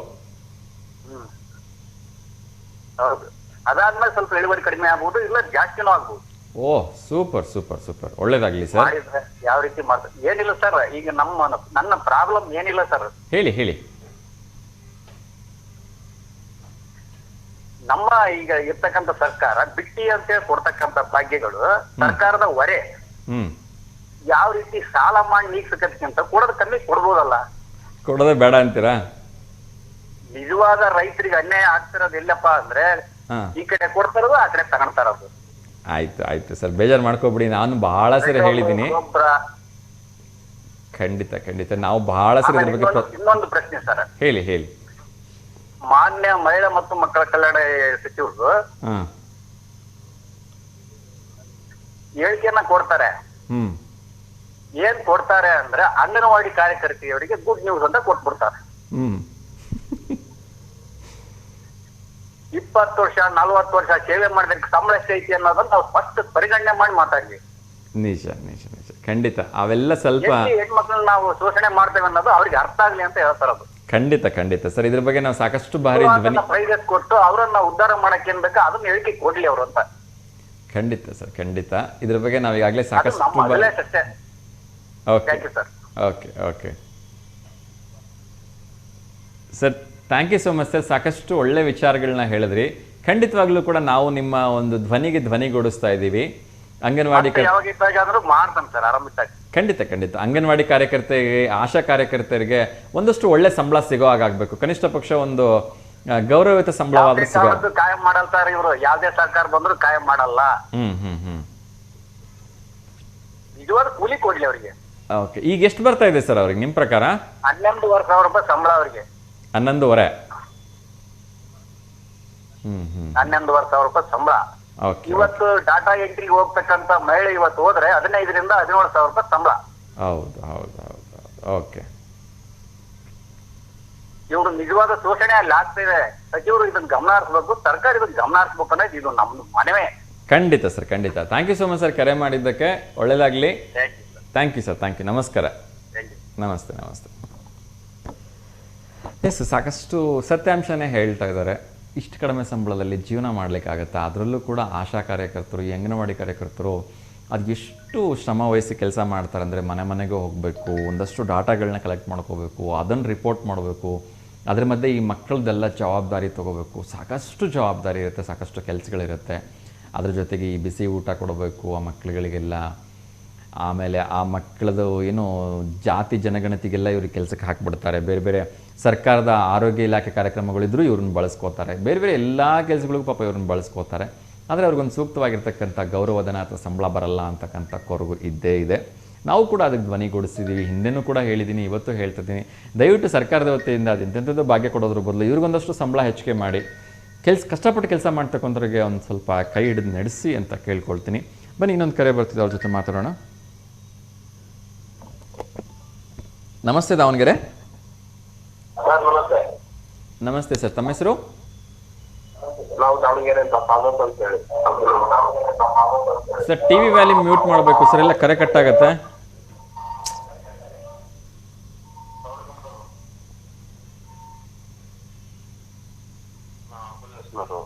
ದಾವಣಗೆರೆಯಿಂದ. ಸರ್ ಹೇಳಿ, ತಿಂಡಿ ಆಯ್ತಾ? ಆಯ್ತು ಸರ್, ತಿಂಡಿ ಆಯ್ತು. ಓಕೆ ಸರ್, ಹೇಳಿ. ಯಾರಿಗಾದ್ರೂ ಶುಭಾಶಯ ಹೇಳಬೇಕಾ? ಎಲ್ಲ ನಮ್ಮ ಅಮ್ಮನ ಟೀಮ್ನವರಿಗೆ ಶುಭೋದಯ ಹೇಳ್ಬೇಕು. ಓಕೆ ಸರ್, ಖಂಡಿತ ಹೇಳಿ ಸರ್. ಯಾವುದಾದ್ರೂ ವಿಚಾರದ ಬಗ್ಗೆ ಮಾತಾಡ್ಲಿಕ್ಕೆ ಇಷ್ಟಪಡ್ತೀರಾ? ಎಲ್ಲರಿಗೂ ಶುಭೋದಯ ಹೇಳಕ್ಕೆ ಮಾಡಿದ್ದೀನಿ. Thank you sir, thank you. ನಿಮ್ಮ ಕಡೆಯಿಂದನೂ ಎಲ್ಲರೂ ಕೂಡ ಶುಭೋದಯ ಹೇಳ್ತಾ ಇದ್ದೀನಿ. ಇವತ್ತು ವಿಶೇಷವಾಗಿ national responsible dog owners day ಇದೆ ಸರ್. ಕೇಳಿಸ್ತಾ ಇದೆಯಾ? ಹ್ಞೂ ಸರ್, ಕೇಳಿಸ್ತಾ ಇದೆ. ಎಸ್, ಡಾಗ್ ಓನರ್ಸ್ ಡೇ ಅಂದರೆ ಶ್ವಾನ ಪ್ರಿಯರು ಅಥವಾ ನಾಯಿಯನ್ನು ಸಾಕಿರ್ತಾರಲ್ವಾ, ಅದರ ಓನರ್ಸ್ ಡೇ ಇದೆ. ಅದ್ರ ಬಗ್ಗೆ ಏನಾದರೂ ಹೇಳಲಿಕ್ಕೆ ಇಷ್ಟಪಡ್ತೀರಾ? ಇಲ್ಲ ಇಲ್ಲ ಇಲ್ಲ ಸರ್, ಇಲ್ಲ ಇಲ್ಲ ಇಲ್ಲ. Okay okay, thank you so much sir. ಕರೆ ಮಾಡಿದ್ದಕ್ಕೆ ತುಂಬ ಖುಷಿ ಆಯಿತು. ಮತ್ತೊಮ್ಮೆ ನಿಮಗೆ ಹಾರ್ದಿಕವಾಗಿ ಶುಭಾಶಯಗಳನ್ನು ತಿಳಿಸ್ತಾ ಇದ್ದೀನಿ. ನಿಮ್ಮ ಬರ್ಡೇ ಯಾವಾಗ ಸರ್? ಸರ್ 11ನೇ ತಿಂಗಳು 7ನೇ ತಾರೀಕು ಸರ್. ಓಕೆ ಸರ್, ಅವಾಗ ಕರೆ ಮಾಡಿ. ಖಂಡಿತ ಅಡ್ವಾನ್ಸ್ ಆಗಿ ನಿಮ್ಮ ಬರ್ಡೇಗೆ ಶುಭಾಶಯಗಳನ್ನು ತಿಳಿಸ್ತಾ ಇದ್ದೀನಿ. ಒಳ್ಳೆಯದಾಗಲಿ ಸರ್. ಈಗ ನಗ್ನಗ್ತಾ ಸಂತೋಷವಾಗಿರಿ sir. Thank you. Okay sir, okay. Thank you sir, thank you. ನಮಸ್ತೆ. ಎಸ್ ವೀಕ್ಷಕರು, ಇನ್ನಷ್ಟು ವಿಚಾರಗಳನ್ನ ನೋಡ್ತಾ ಹೋಗೋಣ. ನಾನು ಆಗಲೇ ಹೇಳ್ತಾ ಇದ್ದೆ, ಅಂಗನವಾಡಿ ಕಾರ್ಯಕರ್ತರಿಗೆ ಒಂದಷ್ಟು ಗೌರವಧನ ಕೊಡಲೇಬೇಕು ಸರ್. ಯಾಕೆಂದರೆ ಕಷ್ಟಪಟ್ಟು ಕೆಲಸ ಮಾಡ್ತಾರೆ.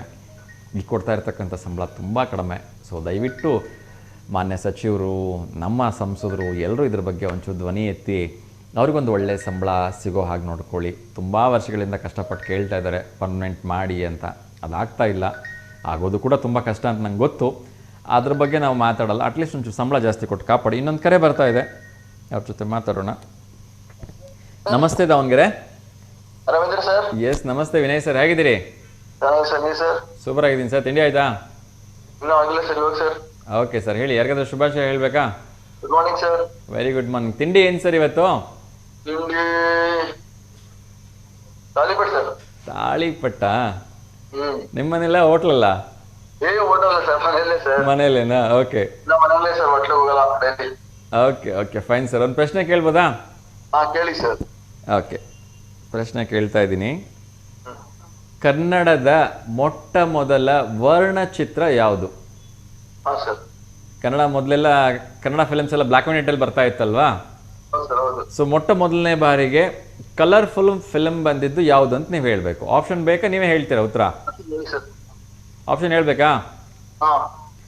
ಅಮರ ಶಿಲ್ಪಿ ಜಕಣಾಚಾರಿ, ಸತ್ಯ ಹರಿಶ್ಚಂದ್ರ, ಸತಿ ಸುಲೋಚನ, ಶ್ರೀ ಪುರಂದರ ದಾಸರು. Sir option A sir. ಯಾವುದು? ಅಮರ ಶಿಲ್ಪಿ ಜಕಣಾಚಾರಿ. ಅಮರ ಶಿಲ್ಪಿ ಜಕಣಾಚಾರಿನಾ? ಸರ್. ಏನು ಅಮ್ಮ ಹೇಳ್ಕೊಟ್ಬಿಟ್ರಾ? ಇಲ್ಲ ಇಲ್ಲ ಇಲ್ಲ, ನೀವೇ ಓದಿದ್ ನೆನಪಾ? ಇಲ್ಲ, ನೋಡಿದ್ದೀನಿ ಸರ್ ಅದು. Okay sir, thank you so much sir. Amara Shilpi Jakanachari ಸರಿಯಾಗಿರ್ತಕ್ಕಂಥ ಉತ್ತರ. Thank you sir. Sir Modi ಅವ್ರದ್ದು ಹುಟ್ಟಿದಬ್ಬ ಸರ್. ನರೇಂದ್ರ ಮೋದಿ ಅವರ ಹುಟ್ಟುಹಬ್ಬ ಅಲ್ವಾ? Happy Narendra Modi sir. Okay okay sir, ನಮ್ಮ ಕಡೆಯಿಂದ ನಿಮ್ಮ ಕಡೆಯಿಂದ ಎಲ್ಲರ ಕಡೆಯಿಂದ ನರೇಂದ್ರ ಮೋದಿ ಅವರಿಗೆ ಹುಟ್ಟುಹಬ್ಬದ ಹಾರ್ದಿಕ ಶುಭಾಶಯಗಳು sir. Thank you so much sir. Thank you. ಜೈ ಶ್ರೀರಾಮ್. ಜೈ ಶ್ರೀರಾಮ್ ಸರ್. ಎಸ್ ವೀಕ್ಷಕರೇ, ಸೊ ಕನ್ನಡದ ಒಂದು ಚಲನಚಿತ್ರಗಳ ಬಗ್ಗೆ ಮಾತಾಡ್ತಾ ಇದ್ವಿ. ಮೊಟ್ಟ ಮೊದಲ ಕನ್ನಡದ ಚಲನಚಿತ್ರ ಅಂತಕ್ಕಂಥದ್ದು ವರ್ಣರಂಜಿತವಾಗಿ ಬಂದಿದ್ದು ಈ ಅಮರಶಿಲ್ಪಿ ಜಕಣಾಚಾರಿ. ಸೊ ಅಮರಶಿಲ್ಪಿ ಜಕಣಾಚಾರಿ ಆವಾಗಿನ ಒಂದು ಡೇಸಲ್ಲಿ ಅದು ಯಾವ ಮಟ್ಟಗಿನ ಕ್ರೇಜನ್ನು ಉಂಟು ಮಾಡಿತ್ತು ಅಂತ ಹೇಳಿದ್ರೆ ಅದನ್ನು ಶಬ್ದಗಳಲ್ಲಿ ಹೇಳಲಿಕ್ಕೆ ಸಾಧ್ಯ ಇಲ್ಲ. ಇವತ್ತು ಕೂಡ ಈ ಜಕಣಾಚಾರಿ ಅವರು ಕೆತ್ತನೆ ಮಾಡಿರ್ತಕ್ಕಂಥ ಏನು ಶಿಲ್ಪಕಲೆಗಳಿದೆಯಲ್ಲ, ತಾವು ಹೋದ ಒಂದು 100 ವರ್ಷಗಳ ನಂತರವೂ ಕೂಡ ಇವತ್ತಿಗೂ ಕೂಡ ಅವರ ಹೆಸರುಗಳನ್ನು ಹೇಳ್ತಾ ಇದ್ದಾವೆ. ಅಂಥ ಅದ್ಭುತವಾಗಿರ್ತಕ್ಕಂಥ ಕೆತ್ತನೆ ನಮ್ಮ ಬೇಲೂರು, ಹಳೆಬೀಡು, ನಮ್ಮ ಹೊಯ್ಸಳ ರಾಜಧಾನಿಗಳಲ್ಲಿ, ನಮ್ಮ ಹಂಪಿಗಳಲ್ಲಿ ಎಲ್ಲ ಕಡೆ ನೋಡಲಿಕ್ಕೆ ಸಿಗುತ್ತೆ. ಹಾಗಾಗಿ ಅವರ ಹೆಸರಿನಲ್ಲಿ ತೆಗೆದಿರ್ತಕ್ಕಂಥ ಆ ಚಿತ್ರವು ಕೂಡ ಶತದಿನೋತ್ಸವ ಆಚರಿಸಿತ್ತು ಅಂತ ಹೇಳೋದಕ್ಕೆ ನಂಗೆ ತುಂಬ ಹೆಮ್ಮೆ ಅನಿಸುತ್ತೆ. ಬನ್ನಿ, ಇನ್ನೊಂದು ಕರೆ ಬರ್ತಾ ಇದೆ, ಅವ್ರ ಜೊತೆ ಮಾತಾಡೋಣ. ನಮಸ್ತೆ ದಾವಣಗೆರೆ. ನಮಸ್ತೆ. ನಮಸ್ತೆ ಮಾ, ಹೇಳಿ ತಮ್ಮ ಹೆಸರು? ನನ್ನ ಹೆಸರು ಮಾಳವಿಕಾ ಅಂತ, ದಾವಣಗೆರೆಯಿಂದ. ಮಾಳವಿಕಾ ದಾವಣಗೆರೆಯಿಂದ. ಹೇಳಿ ಮಾ, ಯಾರಿಗಾದ್ರೂ ಶುಭಾಶಯ ಹೇಳ್ಬೇಕಾ? ಹೇಳ್ಬೇಕು ಸರ್. ಹೇಳಿ. ಇವತ್ತು ಯಾರ್ಯಾರು ಹುಟ್ಟು ಹಬ್ಬ ಆಚರಣೆ ಮಾಡ್ಕೊಂತಿದ್ದಾರೆ ಅವ್ರಿಗೆಲ್ಲ ಹುಟ್ಟು ಹಬ್ಬದ ಶುಭಾಶಯಗಳು. ಹಾಗೆ ವಿಶೇಷವಾಗಿ ನಮ್ಮ ದೇಶದ ಪ್ರಧಾನಿಯಾದ ನರೇಂದ್ರ ಮೋದಿಜಿ ಅವರಿಗೆ ಹುಟ್ಟು ಹಬ್ಬದ ಶುಭಾಶಯಗಳು. ಥ್ಯಾಂಕ್ ಯು ಸೊ ಮಚ್ ಮಾ. ಸೊ ಎಲ್ರಿಗೂ ಹುಟ್ಟುಹಬ್ಬದ ಹಾರ್ದಿಕ ಶುಭಾಶಯಗಳನ್ನ ಕೋರೋ ತಮಗೂ ಕೂಡ ಶುಭಾಶಯಗಳನ್ನ ತಿಳಿಸ್ತಾ ಇದ್ದೀನಿ. ಅದೇ ರೀತಿ ನಿಮ್ಮ ಕಡೆಯಿಂದ, ನಮ್ಮ ಕಡೆಯಿಂದ, ನಮ್ಮ ಸಮಸ್ತ ಭಾರತೀಯರ ಕಡೆಯಿಂದ, ನಮ್ಮ V1 ವಾಹಿನಿಯ ವೀಕ್ಷಕರ ಕಡೆಯಿಂದ ಪ್ರೀತಿಯ ಪ್ರಧಾನಮಂತ್ರಿಗಳಾಗಿರ್ತಕ್ಕಂಥ ನರೇಂದ್ರ ಮೋದಿಜಿ ಅವರಿಗೆ ಹುಟ್ಟುಹಬ್ಬದ ಹಾರ್ದಿಕ ಶುಭಾಶಯಗಳನ್ನು ತಿಳಿಸ್ತಾ ಇದ್ದೀನಿ. ಥ್ಯಾಂಕ್ ಯು ಮಾ. ಸೊ ಏನು ಹೇಳಕ್ಕೆ ಇಷ್ಟಪಡ್ತೀರಿ ಮಾ? ಏನ್ ಹೇಳಕ್ಕೆ ಅಂದ್ರೆ, ಮೋದಿಜಿ ಅವರು ಏನೋ ಹಿಂದುತ್ವ ಉಳಿಸಕ್ಕೆ ಅಥವಾ ಹಿಂದೂ ಧರ್ಮ ಆತು, ಸನಾತನ ಧರ್ಮ ಆತು, ವಸುದೈವ ಬಕ್ಕಂ ಕುಟುಂಬ ಅನ್ನೋ ರೀತಿ ಎಲ್ಲರೂ ಇದ್ದಾರೆ. ನಮ್ ಹಿಂದೂಗಳು ಯಾಕೆ ಒಟ್ಟಾಗ್ತಿಲ್ಲ ಅಂತ. ಓಕೆ, ಅದ್ರ ಬಗ್ಗೆ ಆಮೇಲೆ ಮಾತಾಡ್ತೀನಿ. ಸೊ ನನ್ನ ಒಂದು ಪರ್ಸ್ನಲ್ ಪ್ರಶ್ನೆ ನಿಮ್ಗೇನು ಅಂದರೆ, ಇಷ್ಟು ದಿವಸ ಮೋದಿಜಿಯವರ ಅಭಿವೃದ್ಧಿ ಕೆಲಸಗಳನ್ನ ಸಾಕಷ್ಟು ಮಾಡಿದ್ದಾರೆ ಅಂತಕ್ಕಂಥ ಒಂದು ಮಾತಿದೆ ಅಲ್ವಾ?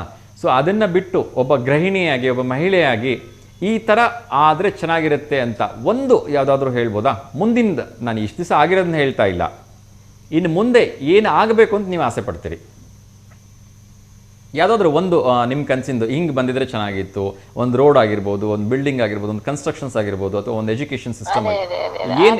ಏನಂದ್ರೆ ಸರ್, ಈಗ ನಮ್ಮ ಇಂಡಿಯನ್ಸ್ ಅಲ್ಲಿ ಒಂದೊಂದು ಯಾವ್ಯಾವ ಸಿಟಿ ಇರುತ್ತೆ, ಸಿಟಿ ಮಾತ್ರ ಅಲ್ಲಿ ಎಲ್ಲ ಕೈಗಾರಿಕೆಗಳು ಎಲ್ಲ ಸಿಟಿಯಲ್ಲೇ ಜಾಸ್ತಿ ಇದೆ. ದೊಡ್ಡ ದೊಡ್ಡ ಈಗ ಸಿಲಿಕಾನ್ ಸಿಟಿ ಹೇಳಿ, ಬೆಂಗಳೂರು, ಎಲ್ಲದೂ ಕಾಸ್ಟ್ ಜಾಸ್ತಿ ಆಗ್ಬಿಟ್ಟಿದೆ ಸರ್. ಒಂದೇ ಕಡೆ ಎಲ್ಲರೂ ಬೆಂಗಳೂರು ಬೆಂಗಳೂರು ಬೆಂಗಳೂರು ಅಂತ ಒಂದೇ ಕಡೆಗೆ ಹೋಗ್ತಿದ್ದಾರೆ. ಅದೇ ತರ ಈಗ ಬೆಂಗಳೂರು ತುಂಬಾ ಜನಗಳಿಗೆ ತುಂಬಾ ದೂರ ಆಗುತ್ತಲ್ವಾ, ಆಮೇಲೆ ಎಲ್ಲದೂ ತುಂಬಾ ಕಾಸ್ಟ್ ಆಫ್ ಜಾಸ್ತಿ ಇರೋದ್ರಿಂದ ಮೋದಿಜಿ ಅವರು ವಿಲೇಜ್ ತುಂಬಾ ಯಾರ್ಯಾರಿಗೆ ತುಂಬಾ ಸಿಟಿ ದೂರ ಇದೆ ಅಲ್ಲ, ಆತರ ಅವರಿಗೆ ಅಲ್ಲೇ ಲೋಕಲ್ ಇಷ್ಟು ಇಷ್ಟು ಜಿಲ್ಲೆಗಳು ಅಂದ್ರೆ 5-10 ಜಿಲ್ಲೆಗಳಿಗೆ ಹತ್ರ ಆಗತರ ಈ ಕೈಗಾರಿಕೆಗಳಾಗ್ಲಿ, ಗುಡಿ ಕೈಗಾರಿಕೆಗಳು ಅವ್ರವ್ರಿಗೆ ಏನೇನಿದೆ ಅದನ್ನ ಅಲ್ಲಿ ಓಪನ್ ಮಾಡಿದ್ರೆ ಚೆನ್ನಾಗಿರುತ್ತೆ ಅಂತ. ಥ್ಯಾಂಕ್ ಯು ಮಾ. ಸೊ ಅದಕ್ಕೆ ಹೇಳೋದು, ಮಹಿಳೆಯರದು ವಿಷನ್ ಯಾವಾಗಲೂ ತುಂಬ ಸ್ಟ್ರಾಂಗ್ ಆಗಿರುತ್ತೆ ಅಂತ ಹೇಳಿ. ಸೊ ಒಂದು ಪ್ಲಾನಿಂಗನ್ನೇ ಕೊಡ್ತಾ ಇದ್ದೀರಿ. ಸೊ ಓನ್ಲಿ ಏನೋ ಮೆಟ್ರೋ ಸಿಟೀಸನ್ನು ಡೆವಲಪ್ಮೆಂಟ್ ಮಾಡ್ತಕ್ಕಂಥದ್ದಲ್ಲ, ಅದರ್ ಡಿಸ್ಟ್ರಿಕ್ಸನ್ನು ಡೆವಲಪ್ಮೆಂಟ್ ಮಾಡಿದಾಗ ಆಬ್ವಿಯಸ್ಲಿ ದೇಶ ಬೆಳೆಯುತ್ತೆ, ರಾಜ್ಯಗಳು ಬೆಳೆಯುತ್ತೆ ಅಲ್ವಾ? ಹೌದು ಸರ್, ಹೌದು ಸರ್. ಯಾಕಂದ್ರೆ ಎಲ್ಲರೂ ಬೆಂಗಳೂರು ಅಂತ ಸೇರ್ಕೊಂಡು ತಂದೆ ತಾಯಿ ಎಲ್ಲೋ, ಅಣ್ಣ ತಮ್ಮ ಎಲ್ಲೋ, ಅಲ್ಲಿ ಕಾಸ್ಟ್ ಅಂತ ಹೇಳಿ ಹೆತ್ತ ತಂದೆ ತಾಯಿ ಎಷ್ಟೇಜ್ ಆಗಿರುತ್ತೆ, ಹಳ್ಳಿಯಲ್ಲಿ ಬಿಟ್ಟು ಮನೆ ಇದೆ ಇಲ್ಲಿದೆ ಅಲ್ಲಿ ಅವ್ರನ್ನ ಕರ್ಕೊಂಡು ಹೋದ್ರೆ ಆರೋಗ್ಯದ ಪರಿಸ್ಥಿತಿ ಎಲ್ಲ ಯೋಚನೆ ಮಾಡಿ ಸಂಬಂಧಗಳು ದೂರ ಆಗ್ತಿದೆ ಸರ್, ಎಲ್ಲರೂ ಸಿಟಿ ಸೇರ್ತಾ ಇದ್ರಿಂದ. ಖಂಡಿತ 100ಕ್ಕೆ 100% ನಿಜ. ಹಾಗಾಗಿ ಇವು ಎಲ್ಲ ಅಲ್ಲೇ ನಿಯರ್ ಮಾಡಿದ್ರು ಅಂದ್ರೆ ಒಳ್ಳೇದಾಗುತ್ತೆ ಏನೋ ಅಂತ ನನ್ನ ಅನಿಸಿಕೆ. ಇಲ್ಲ, 100ಕ್ಕೆ 100 ನಾನು ಹೇಳ್ತಿದ್ದೀನಲ್ಲ, 100ಕ್ಕೆ 100% ಕರೆಕ್ಟಾಗಿ ಹೇಳ್ತಾ ಇದ್ದೀರಿ, ಸರಿಯಾಗಿರ್ತಕ್ಕಂಥ ಮಾಹಿತಿ ಹೇಳ್ತಾ ಇದ್ದೀರಿ. ಅದಕ್ಕೆ ನಾನು ಕೇಳಿದ್ದು, ಸೊ ಯಾವ ಥರ ಬದಲಾವಣೆಗಳನ್ನು ಒಬ್ಬ ಗೃಹಿಣಿಯಾಗಿ, ಒಬ್ಬ ಮಹಿಳೆಯಾಗಿ ನೀವು ಎಕ್ಸ್ಪೆಕ್ಟ್ ಮಾಡ್ತೀರಿ ಅಂತ. Thank you so much. ಮತ್ತು ತುಂಬ ಒಳ್ಳೆ ಮಾತನ್ನು ಹೇಳಿದ್ರಿ. ನಾವು ಕೂಡ ಇದ್ರ ಬಗ್ಗೆ ಸಾಕಷ್ಟು ಹೇಳಿದ್ದೀವಿ. ಈ ಕಡೆ ಬರೀ ಹುಬ್ಳಿ ಬೆಲ್ಗಾಂ ಡೆವಲಪ್ಮೆಂಟ್ ಆಗ್ತಾ ಇದೆ, ಈ ಕಡೆ ಬೆಂಗಳೂರು ಮೈಸೂರುಗಳು ಡೆವಲಪ್ಮೆಂಟ್ ಆಗ್ತಾ ಇದೆ. ಎಲ್ಲದಕ್ಕೂ ಮಧ್ಯೆ ಇರ್ತಕ್ಕಂಥ ಕರ್ನಾಟಕದ ಒಂದು ಕೇಂದ್ರ ಬಿಂದು ಅಥವಾ ಹೃದಯ ಬಿದ್ದಲ್ಲಿ ಸ್ಥಾನದಲ್ಲಿರ್ತಕ್ಕಂಥ ದಾವಣಗೆರೆ ಡಿಸ್ಟ್ರಿಕ್ಟ್ಗಳ ಇಂಪ್ರೂವ್ಮೆಂಟ್, ನಮ್ಮ ಬರೀ ದಾವಣಗೆರೆ ಬಗ್ಗೆ ಮಾತಾಡ್ತಾ ಇಲ್ಲ, ಬೇರೆ ಎಲ್ಲ ಜಿಲ್ಲೆಗಳು ಸಾಕಷ್ಟು ಇದ್ದಾವೆ. ಈ ಕಡೆ ಬಳ್ಳಾರಿ ಇದೆ, ಒಂದು ಒಳ್ಳೆ ಇಂಡಸ್ಟ್ರಿಯಲ್ ಏರಿಯಾ, ಅದು ಕೂಡ ಡೆವಲಪ್ಮೆಂಟ್ ಆಗಬೇಕು. ನಮ್ಮ ದಾವಣಗೆರೆ ಇಂಪ್ರೂವ್ಮೆಂಟ್ ಆಗಬೇಕು. ಇಲ್ಲೂ ಕೂಡ ಒಂದು ಏರ್ಪೋರ್ಟ್ ಬರಬೇಕು, ಒಂದಷ್ಟು IT ಹಬ್ಗಳು ಬರಬೇಕು, ಒಂದಷ್ಟು ಕೆಲಸ ಕಾರ್ಯಗಳು ಆಗ್ತಾ ಹೋದರೆ ಆಬ್ವಿಯಸ್ಲಿ ದಾವಣಗೆರೆ ಹರಿಹರ ಮರ್ಜ್ ಆಗತ್ತೆ ಅಲ್ವಾ? ಸೊ ಆವಾಗ ಇನ್ನಷ್ಟು ಕೆಲಸಗಳಿಗೆ ಅವಕಾಶ ಆಗತ್ತೆ. ಯೂತ್ಸ್ ಇಲ್ಲಿಂದ ಗುಳೆ ಹೋಗೋದನ್ನ ನಿಲ್ಲಿಸ್ಕೊಂಡು ಅಪ್ಪ ಅಮ್ಮನ ಜೊತೆ ಇಲ್ಲೇ ಎತ್ಕೊಂಡು ಕೆಲಸ ಮಾಡ್ತಾರಲ್ವಾ, ಸಂಬಂಧಗಳು ಬೆಳೀತಾವೆ ಅದ್ರ ಮೂಲಕ. ಖಂಡಿತ ಅಮ್ಮ. ಸೊ ಒಳ್ಳೇದಾಗ್ಲಿ, ತುಂಬಾ ಒಳ್ಳೆ ಮಾತನ್ನ ಹೇಳಿದ್ರಿ. ಧನ್ಯವಾದಗಳು ಅಮ್ಮ ಕರೆ ಮಾಡಿದ್ದಕ್ಕೆ. Thank you sir. Thank you. ಹೀಗೆ ಕರೆ ಮಾಡ್ತೀನಿ. ನಮಸ್ಕಾರ. ಓಕೆ. ನಮಸ್ತೆ. ಎಸ್, ಮಹಿಳೆಯರ ಯೋಚನೆ ಯಾವಾಗಲೂ ಸ್ಟ್ರಾಂಗ್ ಆಗಿರುತ್ತೆ. ಖಂಡಿತ ಅವರು ಎಷ್ಟು ಒಬ್ಬ ತಾಯಿಯಾಗಿ ಮಾತಾಡಿದರು, ಒಂದು ಫ್ಯೂಚರ್ನ ಗಮನದಲ್ಲಿ ಇಟ್ಕೊಂಡು ಮಾತಾಡಿದ್ರು. ನನಗಂತೂ ತುಂಬ ಖುಷಿ ಆಯಿತು. ಒಂದು ಸರಿಯಾಗಿರ್ತಕ್ಕಂಥ ಮಾರ್ಗದರ್ಶನ. ಬರೀ ಮೆಟ್ರೋ ಸಿಟೀಸ್ ಅಷ್ಟೇ ಅಲ್ಲ, ನಮ್ಮ ಥರ ಒಂದು ಮಿಡಲ್ ಕ್ಲಾಸ್ ಸಿಟೀಸ್ ಕೂಡ ಡೆವಲಪ್ಮೆಂಟ್ ಆಗಬೇಕು ಅಲ್ವಾ. ಬನ್ನಿ, ಇನ್ನೊಂದು ಕರೆ ಬರ್ತಿದೆ, ಅವ್ರ ಜೊತೆ ಮಾತಾಡೋಣ. ನಮಸ್ತೆ ದಾವಣಗೆರೆ. ಹಲೋ, ನಮಸ್ಕಾರ ಸರ್. ನಮಸ್ತೆ ವಿಶ್ವನಾಥ್ ಸರ್. ಮಳೆ ಬಂತಾ? ಇಲ್ಲ ಸರ್, ಮಳೆ ಇಲ್ಲ ಸರ್. ಮಾಡಾಗಿ ಹಂಗೆ ಅರ್ಗಾಗ್ತಾ ಇತ್ತು ಸರ್, ಮಳೆನೇ ಇಲ್ಲ. ಬರುತ್ತೆ. ಇವತ್ತು ದಾವಣಗೆರೆಗೆ ಒಂಚೂರು ಬೆಳಗ್ಗೆಯಿಂದ ಹಾಗೇ ಮೋಡ ಇದೆ. ಇವತ್ತು ನಾಳೆ ಒಟ್ಟು ಇನ್ನೊಂದು ವಾರ ಒಳ್ಳೆ ಮಳೆ ಇದೆ ಅಂತ ಹೇಳಿದ್ದಾರೆ ಹವಾಮಾನ ಇಲಾಖೆಯಿಂದ. ಹ್ಞೂ ಸರ್. ದಾವಣಗೆರೆಗೆ ಮಧ್ಯಾಹ್ನ 12:30 ಮೇಲೆ ಮಳೆ ಬಂದೇ ಬರುತ್ತೆ ಅಂತಾನು ಕೂಡ ಹೇಳಿದ್ದಾರೆ. ಹ್ಞೂ ಸರ್. ಸೊ ದಾವಣಗೆರೆಗೆ ಬಂದ್ರೆ ಹೊಸದುರ್ಗಕ್ಕೆ ಬಂದೇ ಬರುತ್ತೆ, ಏನು ಚಿಂತೆ ಮಾಡಬೇಡಿ ಆಯ್ತಾ. ಅಲ್ಲಿ ಬಂದ್ರೆ ಈ ಕಡೆ ಬರುತ್ತೆ, ಬರುತ್ತೆ ಖಂಡಿತ ಬರುತ್ತೆ, ಏನು ಚಿಂತೆ ಮಾಡಬೇಡಿ. ಹೌದು, ಒಟ್ಟು ಒಂದು ಮಳೆ ಬಂದ್ರೆ ಸಾಕಾಯ್ತು ಸರ್. ಬರುತ್ತೆ ಸರ್, ಏನು ಚಿಂತೆ ಮಾಡಬೇಡಿ. ತಿಂಡಿ ಆಯ್ತಾ? ಇನ್ನ ಇಲ್ಲ ಸರ್, ಈಗ ಹೋಗ್ತಾ ಇದೀನಿ ಹೊಲಕ್ಕೆ ಮನೆಯಿಂದ. ಹೌದಾ? ಹೋಗ್ತಾ ಇದೀನಿ. ಏನ್ ಬೀನ್ಸ್ ಬಿಡಿಸಿದ್ರ ಇವತ್ತು? ನೀರು ಅದಕ್ಕೆ ಸರ್, ಮೆಕ್ಕೆಜೋಳಕ್ಕೆ ನೀರು ಬಿಡ್ಬೇಕಲ್ಲ ಸರ್. ಕರೆಂಟ್ ಬಂದು 1 ಗಂಟೆ ಇರುತ್ತೆ ಅಷ್ಟೇ, ಕರೆಂಟ್ ಹೋಗೋದು ಬರೋದು ಮಾಡುತ್ತಾ. ಇದ್ರಿಗಿದ್ದೇ ಬಿಡ್ಬೇಕು, ಮತ್ತೆ ಬಂದು ಪೈಪ್ ಇಟ್ಕೊಂತವೆ. ನೀರು ಪ್ರೆಜರ್ ಆದ್ಬಿಟ್ಟು ಪೈಪ್ ಪಟ್ಟ ಅಂತ ಇಟ್ಕೊಂಡ್ಬಿಡ್ತದೆ. ಹೌದು. ಓಕೆ, ಏನ್ ಬೇಜಾರು ಮಾಡ್ಕೋಬೇಡಿ, ಮಳೆ ಅಂತೂ ಬರುತ್ತೆ ಆಯ್ತಾ. ಇದ್ರಿಗಿದ್ ಬಿಡ್ಬೇಕು ಸರ್. ಆಗ್ಲಿ ಒಳ್ಳೇದಾಗ್ಲಿ. ಒಳ್ಳೆ ಮಳೆ ಬರುತ್ತೆ, ಒಳ್ಳೆ ಬೆಳೆನೂ ಬರುತ್ತೆ, ಚಿಂತೆ ಮಾಡಬೇಡಿ. ಓಕೆ ಸರ್, ನಮಸ್ತೆ. Thank you. ಎಸ್ ವೀಕ್ಷಕರೇ, ಒಳ್ಳೊಳ್ಳೆ ಡೆವಲಪ್ಮೆಂಟ್ಗಳು ನಮ್ಮ ಒಂದು ಈ ಥರದ ಒಂದು ಸ್ಮಾರ್ಟ್ ಸಿಟಿಗಳಲ್ಲಿ ಆದರೆ ಖಂಡಿತ ಜನ ಇಲ್ಲಿಂದ ಗುಳೆ ಹೋಗೋದು ನಿಲ್ಲುತ್ತೆ. ಅಪ್ಪ ಅಮ್ಮನ ಜೊತೆ ಇಲ್ಲೇ ಇರ್ತಾರೆ, ಆವಾಗ ಸಂಬಂಧಗಳು ಬೆಳೆಯುತ್ತೆ, ಕಾಸ್ಟ್ ಆಫ್ ಎಕ್ಸ್ಪೆನ್ಸಸ್ಸು ಕೂಡ ಕಡಿಮೆ ಆಗುತ್ತೆ. ಆ ಮೂಲಕ ಒಂದು ಜಿಲ್ಲೆ ಅಭಿವೃದ್ಧಿ ಆಯಿತು ಅಂದರೆ ಅದು ಪರೋಕ್ಷವಾಗಿ ರಾಜ್ಯಕ್ಕೂ ಕೂಡ ಸಹಾಯ ಮಾಡುತ್ತೆ ಅಲ್ವಾ. ಈಗ ಬೆಂಗಳೂರಲ್ಲಿ ನೋಡಿ, ಎಷ್ಟೇ ನೀವು ಅಭಿವೃದ್ಧಿ ಮಾಡಿದ್ರು ಅದು ಕಾಣಿಸೋದೇ ಇಲ್ಲ. ಆದರೆ ನಮ್ಮ ದಾವಣಗೆರೆ ಅಂತ ಸಿಟೀಸಲ್ಲಿ ಒಂಚೂರು ಅಭಿವೃದ್ಧಿ ಆದರೆ ಸಾಕು, ದೊಡ್ಡದಾಗಿ ಕಾಣಿಸುತ್ತೆ. ಸೊ ಬನ್ನಿ, ಅದ್ರ ಬಗ್ಗೆ ಆಮೇಲೆ ಮಾತಾಡಿ. ಇನ್ನೊಂದು ಕರೆ ಬರ್ತಾ ಇದೆ. ನಮಸ್ತೆ ದಾವಣಗೆರೆ. ಸರ್ ನಮಸ್ತೆ. ಉಮೇಶ್ ಸರ್, ಹೇಗಿದ್ದೀರಿ? ಚೆನ್ನಾಗಿದ್ದೀನಿ ಸರ್, ನೀವು ಸರ್? ಎಸ್ ಸರ್, ಚೆನ್ನಾಗಿದ್ದೀನಿ. ತಿಂಡಿ ಆಯ್ತಾ? ಏಕಾದಶಿ ಹಬ್ಬದ ಹಾರ್ದಿಕ ಶುಭಾಶಯಗಳು ಸರ್. ಏಕಾದಶಿ ಮಾಡ್ತಾ ಇದ್ದೀನಿ ಅಂತ ಹೇಳಿದ್ರೆ. Yes sir, thank you. ನಿಮ್ಗೂ ಕೂಡ ಹಾರ್ದಿಕ. ಪ್ರತಿ ತಿಂಗಳು ಮಾಡ್ತೀರಾ ಸರ್ ಏಕಾದಶಿಯಲ್ಲಿ? ಹೌದು ಸರ್, ಪ್ರತಿ ತಿಂಗಳಲ್ಲಿ 2 ದಿವಸ ಬರುತ್ತೆ. ಹಾ ಸರ್. ಒಂದು ಶುಕ್ಲ ಪಕ್ಷ ಏಕಾದಶಿ, ಇನ್ನೊಂದು ಕೃಷ್ಣ ಪಕ್ಷ ಏಕಾದಶಿ ಅಂತ. 2 ಶುಕ್ಲ ಕೃಷ್ಣ. ಹೌದು ಸರ್. ಇಬ್ಬರು ಒಳ್ಳೇದ್ ಮಾಡ್ಲಿ ಸರ್ ನಿಮ್ಗೆ. Thank you so much sir. Thank you. ಮತ್ತೆ ಸರ್ ಸಮಾಚಾರ ಅಂದ್ರೆ ಇವತ್ತು ವಿಶ್ವಕರ್ಮ ಜಯಂತ್ಯೋತ್ಸವ ಇದೆ. ಹಾ ಸರ್. ಸೊ ಅದೇ ದಿನ ನಮ್ಮ ಮಾನ್ಯ ದೇಶದ ಅಪ್ರತಿಮ ಪ್ರಧಾನಮಂತ್ರಿ ನರೇಂದ್ರ ಮೋದಿ ಅವರು ಕೂಡ ಹುಟ್ಟು ಹಬ್ಬವನ್ನ ಆಚರಿಸ್ಕೊಂತ ಇದ್ದಾರೆ. ಹೌದು ಸರ್. ಸೊ ಹೇಗೆ ವಿಶ್ವಕರ್ಮದವರು ಯಾವಾಗ್ಲೂ ಕೂಡ ಕಾಯಕ ಯೋಗಿಗಳಾಗಿರ್ತಾರೋ, ಸೊ ಹಾಗೆ ನಮ್ಮ ನರೇಂದ್ರ ಮೋದಿ ಅವರು ಕೂಡ ದೇಶಕ್ಕೋಸ್ಕರವಾಗಿ ಕಾಯಕ ಯೋಗಿಯಾಗಿ ಹಗಲು ರಾತ್ರಿ ಅಂದನೆ 24 ತಾಸು ದುಡಿತಾ ಇದ್ದಾರೆ. ಸೊ ದೇಶಕ್ಕೋಸ್ಕರವಾಗಿ ಅವರು ಏನೇನು ಸಾಧ್ಯತೆಗಳಿದಾವೆ, ಬಾಧ್ಯತೆಗಳಿವೆ, ಅವುಗಳನ್ನೆಲ್ಲ ಅವರು ಮಾಡೋದಕ್ಕೆ ಪ್ರಯತ್ನ ಪಡ್ತಾ ಇದ್ದಾರೆ. ಸೊ ವಿಶ್ವ ಕಂಡಂತ ಅಪ್ರತಿಮ ಯೋಗಿ ಅಂತ ಹೇಳ್ಬೋದು. ಆಮೇಲೆ ಒಂದ್ ಕಾಲದಲ್ಲಿ ನಾವು ಅಮೆರಿಕವನ್ನ ನಮ್ ಮೊದಲನೇ ನೋಡ್ತಾ ಇದ್ವಿ. ಅವರು ಏನ್ ಮಾಡ್ತಾರೆ ಏನಿಲ್ಲ ಅದನ್ನ ನಾವು ಇಂಪ್ಲಿಮೆಂಟ್ ಮಾಡೋಣ, ಆಮೇಲೆ ಯೋಚನೆ ಮಾಡೋಣ ಅನ್ನೋ ತರದಲ್ಲಿ ಇತ್ತು. ಈಗ ಇಡೀ ವಿಶ್ವವೇ ನಮ್ಮ ಭಾರತ ದೇಶದ ಕಡೆಗೆ ತಿರುಗಿ ಹೀಗೆ ನೋಡ್ತಾ ಇದ್ದಾರೆ. ಸೊ ಇವ್ರು ಏನ್ ಮಾಡ್ತಾರೆ ಅದನ್ನ ನಾವು ಇಂಪ್ಲಿಮೆಂಟ್ ಮಾಡೋಣ ನಮ್ ದೇಶದಲ್ಲಿ ಅನ್ನೋ ತರದಲ್ಲಿ ಅವರ ಮನಗಳನ್ನ ಪರಿವರ್ತನೆ ಮಾಡಿದಂತ ಒಬ್ಬ ಪ್ರಧಾನ ಮಂತ್ರಿ ಅಂದ್ರೆ ಅದು ನಮ್ಮ ಮಾನ್ಯ ನರೇಂದ್ರ ಮೋದಿಜಿಯವರು ಅಂತಂದೇಳಿ ಹೇಳಲಿಕ್ಕೆ ನಾನು ತುಂಬ ಹೃದಯದಿಂದ ಇಷ್ಟಪಡ್ತೀನಿ ಸರ್. ಖಂಡಿತ ಸರ್, ನಮಗೂ ಕೂಡ ಅದೇ ಹೆಮ್ಮೆ ಇದೆ. ತುಂಬಾ ಸಂತೋಷ ಸರ್. ಇದುವರೆಗೂ ನಾನು ಬೆಳಗ್ಗೆಯಿಂದ ತುಂಬಾ ಜನರಿಗೆ ಪ್ರಶ್ನೆ ಕೇಳಿದೆ. ಸೊ ಒಬ್ಬೊಬ್ಬರು ಒಂದು ವಿಭಿನ್ನವಾಗಿರ್ತಕ್ಕಂಥ ಅಭಿಪ್ರಾಯ ವ್ಯಕ್ತಪಡಿಸಿದ್ರು. ಸೊ ನಿಮ್ಮ ಹತ್ರನೂ ಕೇಳ್ತಾ ಇದ್ದೀನಿ. ಸೊ ನೀವು ಕೂಡ ಸಾಕಷ್ಟು ಸಾಮಾಜಿಕ ಕಾರ್ಯಗಳಲ್ಲಿ ಇರ್ತೀರಿ, ಬೇರೆ ಬೇರೆ ಒಂದು ಕಡೆ ಚಟುವಟಿಕೆಯಲ್ಲಿ ಓಡಾಡ್ತಾ ಇರ್ತೀರಿ. ಸೊ ಒಬ್ಬ ಸಾಮಾನ್ಯ ವ್ಯಕ್ತಿಯಾಗಿ ದೇಶದ ಪ್ರಧಾನಮಂತ್ರಿಯಿಂದ ಇದುವರೆಗೂ ಏನೆಲ್ಲ ಅಭಿವೃದ್ಧಿ ಕೆಲಸವಾಗಿದೆ ಅದನ್ನು ಪಕ್ಕಕ್ಕೆ ಇಟ್ಬಿಡೋಣ. ಸೊ ಮುಂದಿನ ಒಂದು ದಿನಗಳಲ್ಲಿ ಈ ರೀತಿ ಒಂದು ಅಭಿವೃದ್ಧಿ ಆದರೆ ಅಥವಾ ಈ ರೀತಿ ಒಂದು ಚೇಂಜಸ್ ಆದರೆ ನಮ್ಮ ದೇಶಕ್ಕೆ ಒಳ್ಳೇದಾಗತ್ತೆ ಅಂತಕ್ಕಂಥ ಯಾವುದಾದ್ರೂ ಒಂದು ಒಳ್ಳೆ ಸಲಹೆ ಕೊಡ್ಬೋದಾ? ಸರ್ ಅದೇ ಈಗ ನಮ್ಮ ದೇಶ ಮುಂದಿನ ದಿನಗಳಲ್ಲಿ ಏನಾಗ್ತದೆ ಅಂತ ಹೇಳಿದ್ರೆ, ಈಗ ಯಾರೋ ಒಬ್ರು ಅವಾಗ್ಲೇ ನಿಮ್ಮ ಹತ್ರ ಮಾತಾಡ್ತಾ ಇದ್ರು, ಪರಿಶಿಷ್ಟ ಜಾತಿ ಪರಿಶಿಷ್ಟ ಪಂಗಡ ಇಂಥವನ್ನೆಲ್ಲವನ್ನು ಕೂಡ ನಾವು ತೆಗಿಬೇಕು ಸರ್ ಅಂತ ಹೇಳ್ಬಿಟ್ಟು. ನಮ್ಮ ದೇಶ ಮುಂದಿನ ದಿನಗಳಲ್ಲಿ ಏನಾಗ್ತೈತಿ ಅಂತ ಹೇಳಿದ್ರೆ, ಹಿಂದೂ ಆಗ್ಲಿ ಮುಸ್ಲಿಂ ಆಗ್ಲಿ ಕ್ರಿಶ್ಚಿಯನ್ ಆಗ್ಲಿ ಅಥವಾ ಜಾತಿ ಧರ್ಮಗಳ ಆಧಾರದ ಮೇಲ್ಗಡೆಗೆ ಅವರ ಕೌಶಲ್ಯಗಳನ್ನು ಗುರುತಿಸೋದು ಆಗ್ಬಾರ್ದು. ಈಗ ಯಾರೋ ಒಬ್ಬ 35% ಇರ್ತಾನೆ, ಅವನು 100% ಮಾರ್ಕ್ಸ್ ತೆಗ್ದಿರೋನ ಹತ್ರ ಒಂದು ಉತ್ತಮವಾದಂತ ಬುದ್ಧಿಮತ್ತೆ ಇರುತ್ತೆ. ಆದ್ರೆ ಈ 35% ಬಂದಿರೋಂತ ವ್ಯಕ್ತಿಗೆ ಈಗ ಅಲ್ಲಿ ಸ್ಥಾನ ಸಿಗುತ್ತೆ. ಸೊ ಅವಾಗ ಏನಾಗುತ್ತೆ, ನಮ್ ದೇಶದ ಹಿನ್ನಡೆ ಆಗತ್ತೆ. ನಿಜ.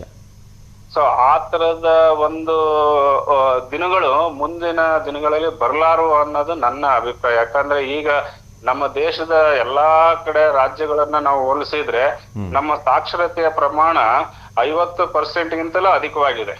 ಹೌದು. ಸೊ ಎಲ್ಲೋ 1-2-3 ರಾಜ್ಯಗಳನ್ನ ಬಿಟ್ರೆ 50% ಗಿಂತ ಕಡಿಮೆ ಇದೆ. ಬಟ್ ಎಬೋ ಎಲ್ಲಾ ರಾಜ್ಯಗಳಲ್ಲೂ ಕೂಡ ಸಾಕ್ಷರತೆಯ ಪ್ರಮಾಣ 50% ಮೇಲ್ಗಡೆ ಇರೋದ್ರಿಂದ ಈ ಏನಿದೆ ನಾವು ಜಾತಿ ವಾರುಗಳ ಮೇಲ್ಗಡೆಗೆ ಮಾಡೋದಿದೆ ಅಲ್ಲ, ಅದನ್ನ ತೆಗೆದಾಕೋದ್ರಿಂದ ನಮ್ಮ ದೇಶದ ಅಭಿವೃದ್ಧಿಯನ್ನ ಪ್ರತಿಯೊಬ್ರು ಗುರುತಿಸ್ತಾರೆ. ಈ ಜಾತಿವಾರ ಮಾಡೋದ್ರಿಂದಲೇ ಏನಾಗ್ತಾ ಇದೆ ಅಂದ್ರೆ, ನಮ್ಮ ದೇಶದಲ್ಲಿರೋಂತ ಪ್ರತಿಭಾವಂತ ಉದ್ಯೋಗವನ್ನ ಉದ್ಯೋಗವನ್ನ ಅರಸಿ ಹೋಗೋ ಅಂತ ಸಂಖ್ಯೆ ಹೊರ ದೇಶಗಳಿಗೆ ಜಾಸ್ತಿ ಆಗಿದೆ. ಸೊ ಅದನ್ನ ನಾವು ತಡೆಗಟ್ಟಬಹುದು.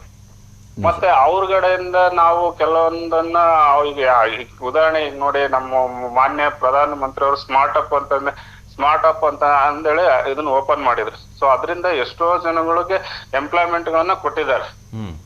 ಈ ಬುದ್ಧಿವಂತ ಯುವಕರು ಉತ್ಸಾಹಶಾಲಿ ಯುವಕರು ಅವುಗಳಿಂದ ಎಷ್ಟೋ ಜನಗಳಿಗೆ ಉದ್ಯೋಗನ ಕೊಟ್ಬಿಟ್ಟು ಅವು ಎಷ್ಟೋ ಜನಗಳಿಗೆ ಅವ್ರ ಕೌಶಲ್ಯಗಳನ್ನ ಗುರುತಿಸ್ಕೊಂಡು ಅವ್ರ ಜೀವನನ ರೂಪಿಸ್ಕೋಣ ಅಂತ ಯೋಜನೆಗಳನ್ನ ತಂದಿದ್ದಾರೆ, ಮುದ್ರಾ ಯೋಜನೆ ಅಂತಂದು ಹೇಳ್ಬಿಟ್ಟು. ಸೊ ಹಾಗೆ ಆದ್ರಿಂದ ಎಷ್ಟೋ ಜನಗಳ ಕೆಲಸನ ಸಿಕ್ಕಿದೆ. ಸೊ ಈ ತರದಲ್ಲಿ ನಾವು ಮಾಡಿದಾಗ ಏನಾಗ್ತೈತೆ ಅಂದ್ರೆ, ಈಗ ಯಾರ್ಯಾರಿಗೆ ಈಗ ನೋಡಿ, ಯಾರ್ಯಾರಿಗೆ ಅವ್ರವ್ರ ಕೌಶಲ್ಯ, ಅವ್ರವ್ರ ಪ್ರತಿಭೆ, ಆಮೇಲೆ ಅವ್ರವ್ರದ್ದು ಅರ್ಹತೆ, ವಿದ್ಯಾ ಅರ್ಹತೆ, ಇವುಗಳ ಮೇಲ್ಗಡೆಗೆ ಅವ್ರನ್ನ ಗುರುತಿಸ್ತಾ ಅವ್ರನ್ನ ಗಮನಿಸ್ತಾ ಓದೋದಂಗೆ ಏನಾಗ್ತೈತೆ ಅಂತ ಹೇಳಿದ್ರೆ, ಪ್ರತಿಯೊಬ್ಬರಿಗೂ ಅವ್ರದೇ ಆದಂತ ಸ್ಥಾನಮಾನಗಳು ಸಿಗ್ತಾ ಹೋಗ್ತದೆ.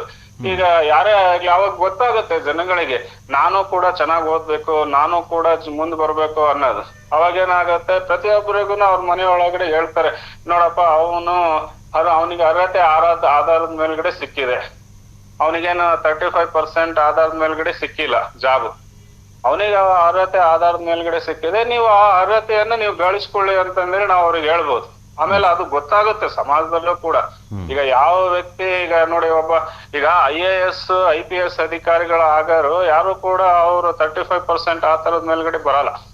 ಯಾಕಂತಂದ್ರೆ ಅವರಿಗೆ ಅವ್ರ ಬುದ್ಧಿಮತ್ತೆಗೆ ಮೇಲ್ಗಡೆಗೆ ಅವರು ಏನೇನು ನಾವು ಮಾಡ್ಬೋದು ಅನ್ನೋದನ್ನ ಅವರು ಸಮಾಜಕ್ಕೆ ತೋರಿಸ್ತಾರೆ. ಸೊ ಹಾಗೆ ನಮ್ ದೇಶದಲ್ಲಿ ಎಷ್ಟೋ ಜನ ಬುದ್ಧಿವಂತರಿದ್ದಾರೆ. ಅವ್ರು ಬುದ್ಧಿವಂತರಿರೋರು ಹೊರಗಡೆ ಹೋಗಿ ಸ್ಟಾರ್ಟ್ಅಪ್ ಅವುಗಳನ್ನೆಲ್ಲ ಓಪನ್ ಮಾಡ್ಬಿಟ್ಟು ಅಲ್ಲಿ ಅಗರ್ಭ ಶ್ರೀಮಂತರಾಗಿದ್ದಾರೆ. ಆಮೇಲೆ ಎಷ್ಟೋ ಜನಕ್ಕೆ ಉದ್ಯೋಗ ಕೊಟ್ಟಿದ್ದಾರೆ. ಅದೇ ಅವಕಾಶನ ನಮ್ ಭಾರತ ದೇಶದಲ್ಲಿ ಸೃಷ್ಟಿ ಮಾಡ್ಲಿಲ್ಲ. ಈಗ ಉದಾಹರಣೆಗೆ ಬೆಂಗಳೂರು ಅಂತ ನಗರದಲ್ಲಿ ಇರೋಂತ ವ್ಯಕ್ತಿ ದಾವಣಗೆರೆ ನೋಡ್ರಿ, ಈಗ ಬೆಳೆಯುವಂತಹ ಒಂದು ಜಿಲ್ಲೆ.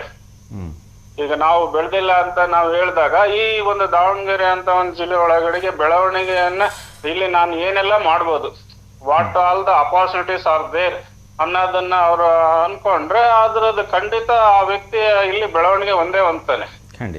ಸೊ ಹಾಗಾಗಿ ಅವನು ಈ ಹೊರಗಡೆಗೆ ಹೋಗೋ ಅಂತದ್, ಈಗ ದಾವಣಗೆರೆ ಸುತ್ತಮುತ್ತಲು ಇರೋ ಅಂತ ಪ್ರದೇಶದಲ್ಲಿ ಯಾರು ಅವರು ತಮ್ಮ ಕ್ವಾಲಿಫಿಕೇಶನ್ ಆಗಿರುತ್ತೆ, ಅವರಿಗೆ ಕೆಲಸ ಸಿಗಲ್ಲ ಅಂತ ಹೇಳ್ಬಿಟ್ಟು ಬೆಂಗಳೂರು, ಮಂಗಳೂರು, ಆಮೇಲೆ ಅಹಮದಾಬಾದ್, ಡೆಲ್ಲಿ, ಚೆನ್ನೈ, ಹೈದರಾಬಾದ್ ಇಂಥ ಕಡೆ ಹೋಗೋ ಬದ್ಲಿ ಇಲ್ಲೇ ನಮ್ಮ ಕರ್ನಾಟಕದಲ್ಲೇ ಉದ್ಯೋಗ ಅವಕಾಶಗಳನ್ನ ಹೇರಳವಾಗಿ ನಾವು ಮಾಡಿದ್ರೆ ಆಮೇಲೆ ಅದ್ರಲ್ಲಿ ಅವ್ರ ಅವಕಾಶಗಳನ್ನ ಹುಡ್ಕೊಂಡು ಇಲ್ಲೇ ಇರ್ತಾರೆ. ಆಮೇಲೆ ಅವ್ರ ತಂದೆ ತಾಯಿಗಳೆಲ್ಲರೂ ಇಲ್ಲೇ ಇರ್ತಾರೆ. ಆಮೇಲೆ ನಮ್ ಕರ್ನಾಟಕದಲ್ಲಿ ಸಂಪನ್ಮೂಲಗಳು ಹೇರಳವಾಗಿದ್ದಾವೆ. ಸೊ ಈ ಸಂಪನ್ಮೂಲಗಳು ಕರ್ನಾಟಕದಲ್ಲಿ ಹೇರಳವಾಗಿರೋದ್ರಿಂದ ಈ ಸಂಪನ್ಮೂಲಗಳನ್ನೇ ನಾವು ಬಳಸ್ಕೊಂಡ್ರೆ ನಮ್ ಕರ್ನಾಟಕನೇ ಇಡೀ ಇಂಡಿಯಾಕ್ಕೆ ಇನ್ನೂ ಜಾಸ್ತಿ ಕೊಡ್ಬೋದು. ಈಗ ಆಲ್ರೆಡಿ ನಂಬರ್ 1 ಅಥವಾ ನಂಬರ್ 2 ಇದೆ ಆರ್ಥಿಕವಾಗಿ ನಾವು ನಮ್ಮ ದೇಶಕ್ಕೆ ಕೊಡೋ ಅಂತ ಇದ್ರಲ್ಲಿ. Number 2 ಎಲ್ಲಿದ್ದೀವಿ sir? ನಂಬರ್ 2 ಇದೆ. ಆರ್ಥಿಕವಾಗಿ ನಾವು ನಂಬರ್ 2 ಇದೀವಿ ಅಂದ್ರೆ ನಮ್ಮ ಕರ್ನಾಟಕದಲ್ಲಿ ಕರ್ನಾಟಕದಲ್ಲಿರೋ ಸಂಪನ್ಮೂಲಗಳು ಎಷ್ಟಿದಾವೆ ಅನ್ನೋದು ಈಗ ನಾನು ಹೇಳ್ಬೇಕಾಗಿಲ್ಲ. ಆ ಸಂಪನ್ಮೂಲಗಳನ್ನೇ ನಾವು ಅತಿ ಹೆಚ್ಚು ಉತ್ಪಾದನೆ ಮಾಡೋದ್ರಿಂದ ನಮ್ ಕರ್ನಾಟಕ ಏನಾಗುತ್ತೆ ಅಂದ್ರೆ ಪ್ರಗತಿ ಪಥದಲ್ಲಿ 1ನೇ ಸ್ಥಾನದಲ್ಲಿ ಇದ್ಬಿಡುತ್ತೆ ಎಲ್ಲದ್ರಲ್ಲೂ.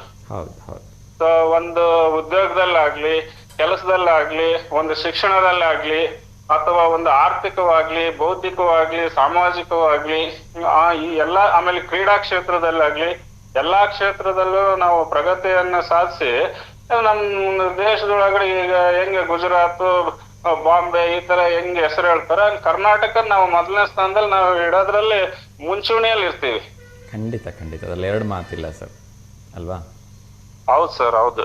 Thank you so much. ಹಾಗಾಗಿ ನಾವು ನಮ್ಮ ಮುಂದಿನ ಪ್ರಜೆಗಳಿಗೆ ನಾವ್ ಏನ್ ಹೇಳ್ಬೇಕಪ್ಪ ಅಂತಂದ್ ಹೇಳಿದ್ರೆ, ನಮ್ಮಲ್ಲಿರೋಂತ ಸಂಪನ್ಮೂಲಗಳನ್ನ ಬಳಸ್ಕೊಂಡ್ಬಿಟ್ಟು ನಾವು ಇಲ್ಲಿ ಪ್ರಗತಿಯನ್ನ ಸಾಧಿಸಿ ತೋರ್ಸೋದು ಅನ್ನ ಹೇಳ್ಬೇಕು. ಈಗ ನಾವು ಹೊರಗಡೆ ಹೋಗಿ ಸಾಧಿಸಿ ತೋರ್ಸೋದ್ರಿಂದ ನಾವು ಹೆಸರುವಾಸಿ ಆಗ್ತೀವಿ. ಆದ್ರೆ ನಾನ್ ಹೇಳೋದೇನಪ್ಪಾ ಅಂದ್ರೆ, ನಾವು ಇಲ್ಲಿ ಸಾಧಿಸಿ ತೋರಿಸಿದಾಗ ನಾವ್ ಎಲ್ಲಾ ಕಡೆಗೆ ಹೆಸರುವಾಸಿ ಆಗ್ತೀವಿ. ನಿಜ. ಯಾಕಂದ್ರೆ ಈಗ ಯಾರೋ ಒಬ್ರು ಹೇಳ್ತಾ ಇದ್ರು ನಮ್ಗೆ, ಕರ್ನಾಟಕದವರು ಬರೇ ಕನ್ನಡ ಅಷ್ಟೇ ಮಾತಾಡ್ತಾರೆ, ಅವರು ಹೊರಗಡೆಗಿರೋರ್ಗೆ ಯಾರಿಗೂ ಕೂಡ ಪ್ರಸಿದ್ಧಿ ಆಗಲ್ಲ ಹಾಗೆ ಅಂತೇಳಿ. ಈಗ ಆ ತರದ್ ಏನು ಸಿಚುವೇಶನ್ಸ್ ಇಲ್ಲ. ಮುಂಚೆ ಆ ತರದ್ ಇತ್ತು. ಈಗ ಕೈಯಲ್ಲಿ ಮೊಬೈಲ್ ಇದೆ, ಇಂಟರ್ನೆಟ್ ಇದೆ, ಆಮೇಲೆ ಪ್ರತಿಯೊಬ್ರು ಕೂಡ ಇಡೀ ವಿಶ್ವದಾದ್ಯಂತ ಎಲ್ಲಾ ಕಡೆಗೂ ಇದ್ದಾರೆ. ಯೂಟ್ಯೂಬ್ಗಳಿದಾವೆ, ಇನ್ಸ್ಟಾಗ್ರಾಮ್ ಇದೆ. ಸೊ ಹಾಗಾಗಿ ಒಬ್ಬ ವ್ಯಕ್ತಿ ತನ್ನ ಬುದ್ಧಿಮತ್ತಿಗೆಯನ್ನ ಉತ್ತಮವಾಗಿ ಬಳಸ್ಕೊಂಡ ಅಂತಂದ್ ಹೇಳಿದ್ರೆ ಅವನ ಅಲ್ಪಾವಧಿಯಲ್ಲೇನೆ ಅವನು ಪ್ರಸಿದ್ಧಿ ಆಗ್ಬಲ್ಲ. ನಿಜ. ಸೊ ಆ ತರ ಪ್ರತಿಭೆಗಳು ನಮ್ ಕರ್ನಾಟಕದಲ್ಲಿ ತುಂಬಾ ಇದ್ದಾರೆ. ಖಂಡಿತ ಅದನ್ನ ಸರಿಯಾಗಿ ಬೆಳೆಸ್ಕೊಂಡು ಅವ್ರಿಗೊಂದು ಪ್ಲಾಟ್ಫಾರ್ಮ್ ಕೊಟ್ಟಿದ್ದಾದ್ರೆ ಖಂಡಿತ ಅವರು ಯಶಸ್ವಿ ಆಗ್ತಾರೆ ಅನ್ನೋದ್ರಲ್ಲಿ 2 ಮಾತಿಲ್ಲ sir. Thank you so much sir. ಸಾಕಷ್ಟು ವಿಚಾರಗಳ ಬಗ್ಗೆ ಬೆಳಕು ಚೆಲ್ಲಿದ್ರಿ. ಧನ್ಯವಾದಗಳು ಸರ್. ಹೀಗೆ ಕರೆ ಮಾಡ್ತಾರೆ. ಒಳ್ಳೇದಾಗ್ಲಿ ಸರ್. ನಮಸ್ಕಾರ. ಒಳ್ಳೆ ಸರ್, ಒಳ್ಳೆ. Thank you sir. Thank you. Yes ವೀಕ್ಷಕರ, ಕಾರ್ಯಕ್ರಮದ ಕೊನೆಯ ಹಂತಕ್ಕೆ ಬಂದಿದ್ದೇವೆ. ಸೊ ನಂದು ಕೂಡ ಒಂದು ರಿಕ್ವೆಸ್ಟ್ ಇದೆ ಪ್ರಧಾನಮಂತ್ರಿ ನರೇಂದ್ರ ಮೋದಿ ಅವರಲ್ಲಿ. ಸೊ ಸಾಕಷ್ಟು ಜನ ಸಾಕಷ್ಟು ಒಳ್ಳೊಳ್ಳೆ ವಿಚಾರಗಳನ್ನ ಹಂಚಿಕೊಂಡ್ರು, ಸಾಕಷ್ಟು ಒಳ್ಳೊಳ್ಳೆ ಅಭಿಪ್ರಾಯಗಳನ್ನ ವ್ಯಕ್ತಪಡಿಸಿದ್ರು. ಖಂಡಿತ ಭಾರತ ಮೊದಲಿಗಿಂತ ತುಂಬಾ ಡೆವಲಪ್ಮೆಂಟ್ ಆಗ್ತಾ ಇದೆ, ಅದರಲ್ಲಿ 2 ಮಾತಿಲ್ಲ. ಅದೇ ರೀತಿ ದಾವಣಗೆರೆ ಜಿಲ್ಲೆಗೂ ಕೂಡ ಒಂದಷ್ಟು ಸ್ಟಾರ್ಟ್ಅಪ್ಸ್ಗಳು ಬರಬೇಕು. ದಾವಣಗೆರೆ ಜಿಲ್ಲೆಗೂ ಕೂಡ ಒಂದು ಏರ್ಪೋರ್ಟ್ ಬರಬೇಕು. ದಾವಣಗೆರೆ ಜಿಲ್ಲೆಯಲ್ಲೂ ಕೂಡ ಒಂದಷ್ಟು IT-BT ಹಬ್ಗಳು ಬರಬೇಕು. ಆ ಮೂಲಕ ನಮ್ಮ ಜನತೆ ಇಲ್ಲಿಂದ ಹೊರಗಡೆ ಹೋಗೋದ್ರ ನಿಂತು ಇಲ್ಲೇ ಅವ್ರಿಗೊಂದಷ್ಟು ಕೆಲಸ ಕಾರ್ಯಗಳು ಸಿಗೋ ಹಾಗಾದಾಗ ಖಂಡಿತ ಒಂದಷ್ಟು ದಾವಣಗೆರೆ ಜಿಲ್ಲೆ ಇನ್ನಷ್ಟು ಬೆಳೆಯುತ್ತೆ ಅನ್ನೋದು ನನ್ನ ಒಂದು ಅಭಿಪ್ರಾಯ. ಅದು 1ನೇ ಪಾಯಿಂಟು. 2ನೇದು, ಈ ಒಂದು ಜರ್ಮನಿ ಮತ್ತು ಬೇರೆ ದೇಶಗಳಲ್ಲಿ ಈ ಒಂದು ವಾಟರ್ ಕ್ಲೀನಿಂಗ್ ಅಂತಕ್ಕಂಥದ್ದು ತುಂಬ ಫಾಸ್ಟಾಗಿ ನಡೀತಾ ಇದೆ. ಇವತ್ತೇನಾಗ್ತಿದೆ ಅಂದರೆ, ನಮ್ಮ ಒಂದು ನದಿಗಳ ಕಸ ಸಮುದ್ರಕ್ಕೆ ಹೋಗ್ತಾ ಇದೆ. ಸಮುದ್ರದ ಎಲ್ಲ ಬಾರ್ಡರ್ಗಳಲ್ಲಿ ಯಾವ ಮಟ್ಟಗಿನ ಕಸ ಅಲ್ಲಿ ಸೇರಿಕೊಳ್ತಾ ಇದೆ. ಈ ಪ್ಲಾಸ್ಟಿಕ್ಗಳಾಗಿರ್ಬೋದು, ಈ ಬಾಟ್ಲ್ಗಳಾಗಿರ್ಬೋದು, ಈ ಬೇರೆ ಬೇರೆ ರೀತಿಯ ಕಸಗಳೆಲ್ಲ ಸೇರಿಕೊಂಡು ದೊಡ್ಡ ಪ್ರಮಾಣದಲ್ಲಿ ತೊಂದರೆ ಆಗ್ತಾ ಇದೆ ಜಲಚರ ಜೀವಿಗಳಿಗೆ. ಒಂದು ನೆನಪಿಟ್ಕೊಳ್ಳಿ, ನಮ್ಮ ಪ್ರಕೃತಿ ಸಮತೋಲದಲ್ಲಿ ಇಲ್ಲ ಅಂದರೆ ನಾವು ಯಾರೂ ಬದುಕೋಕ್ಕೆ ಸಾಧ್ಯ ಇಲ್ಲ.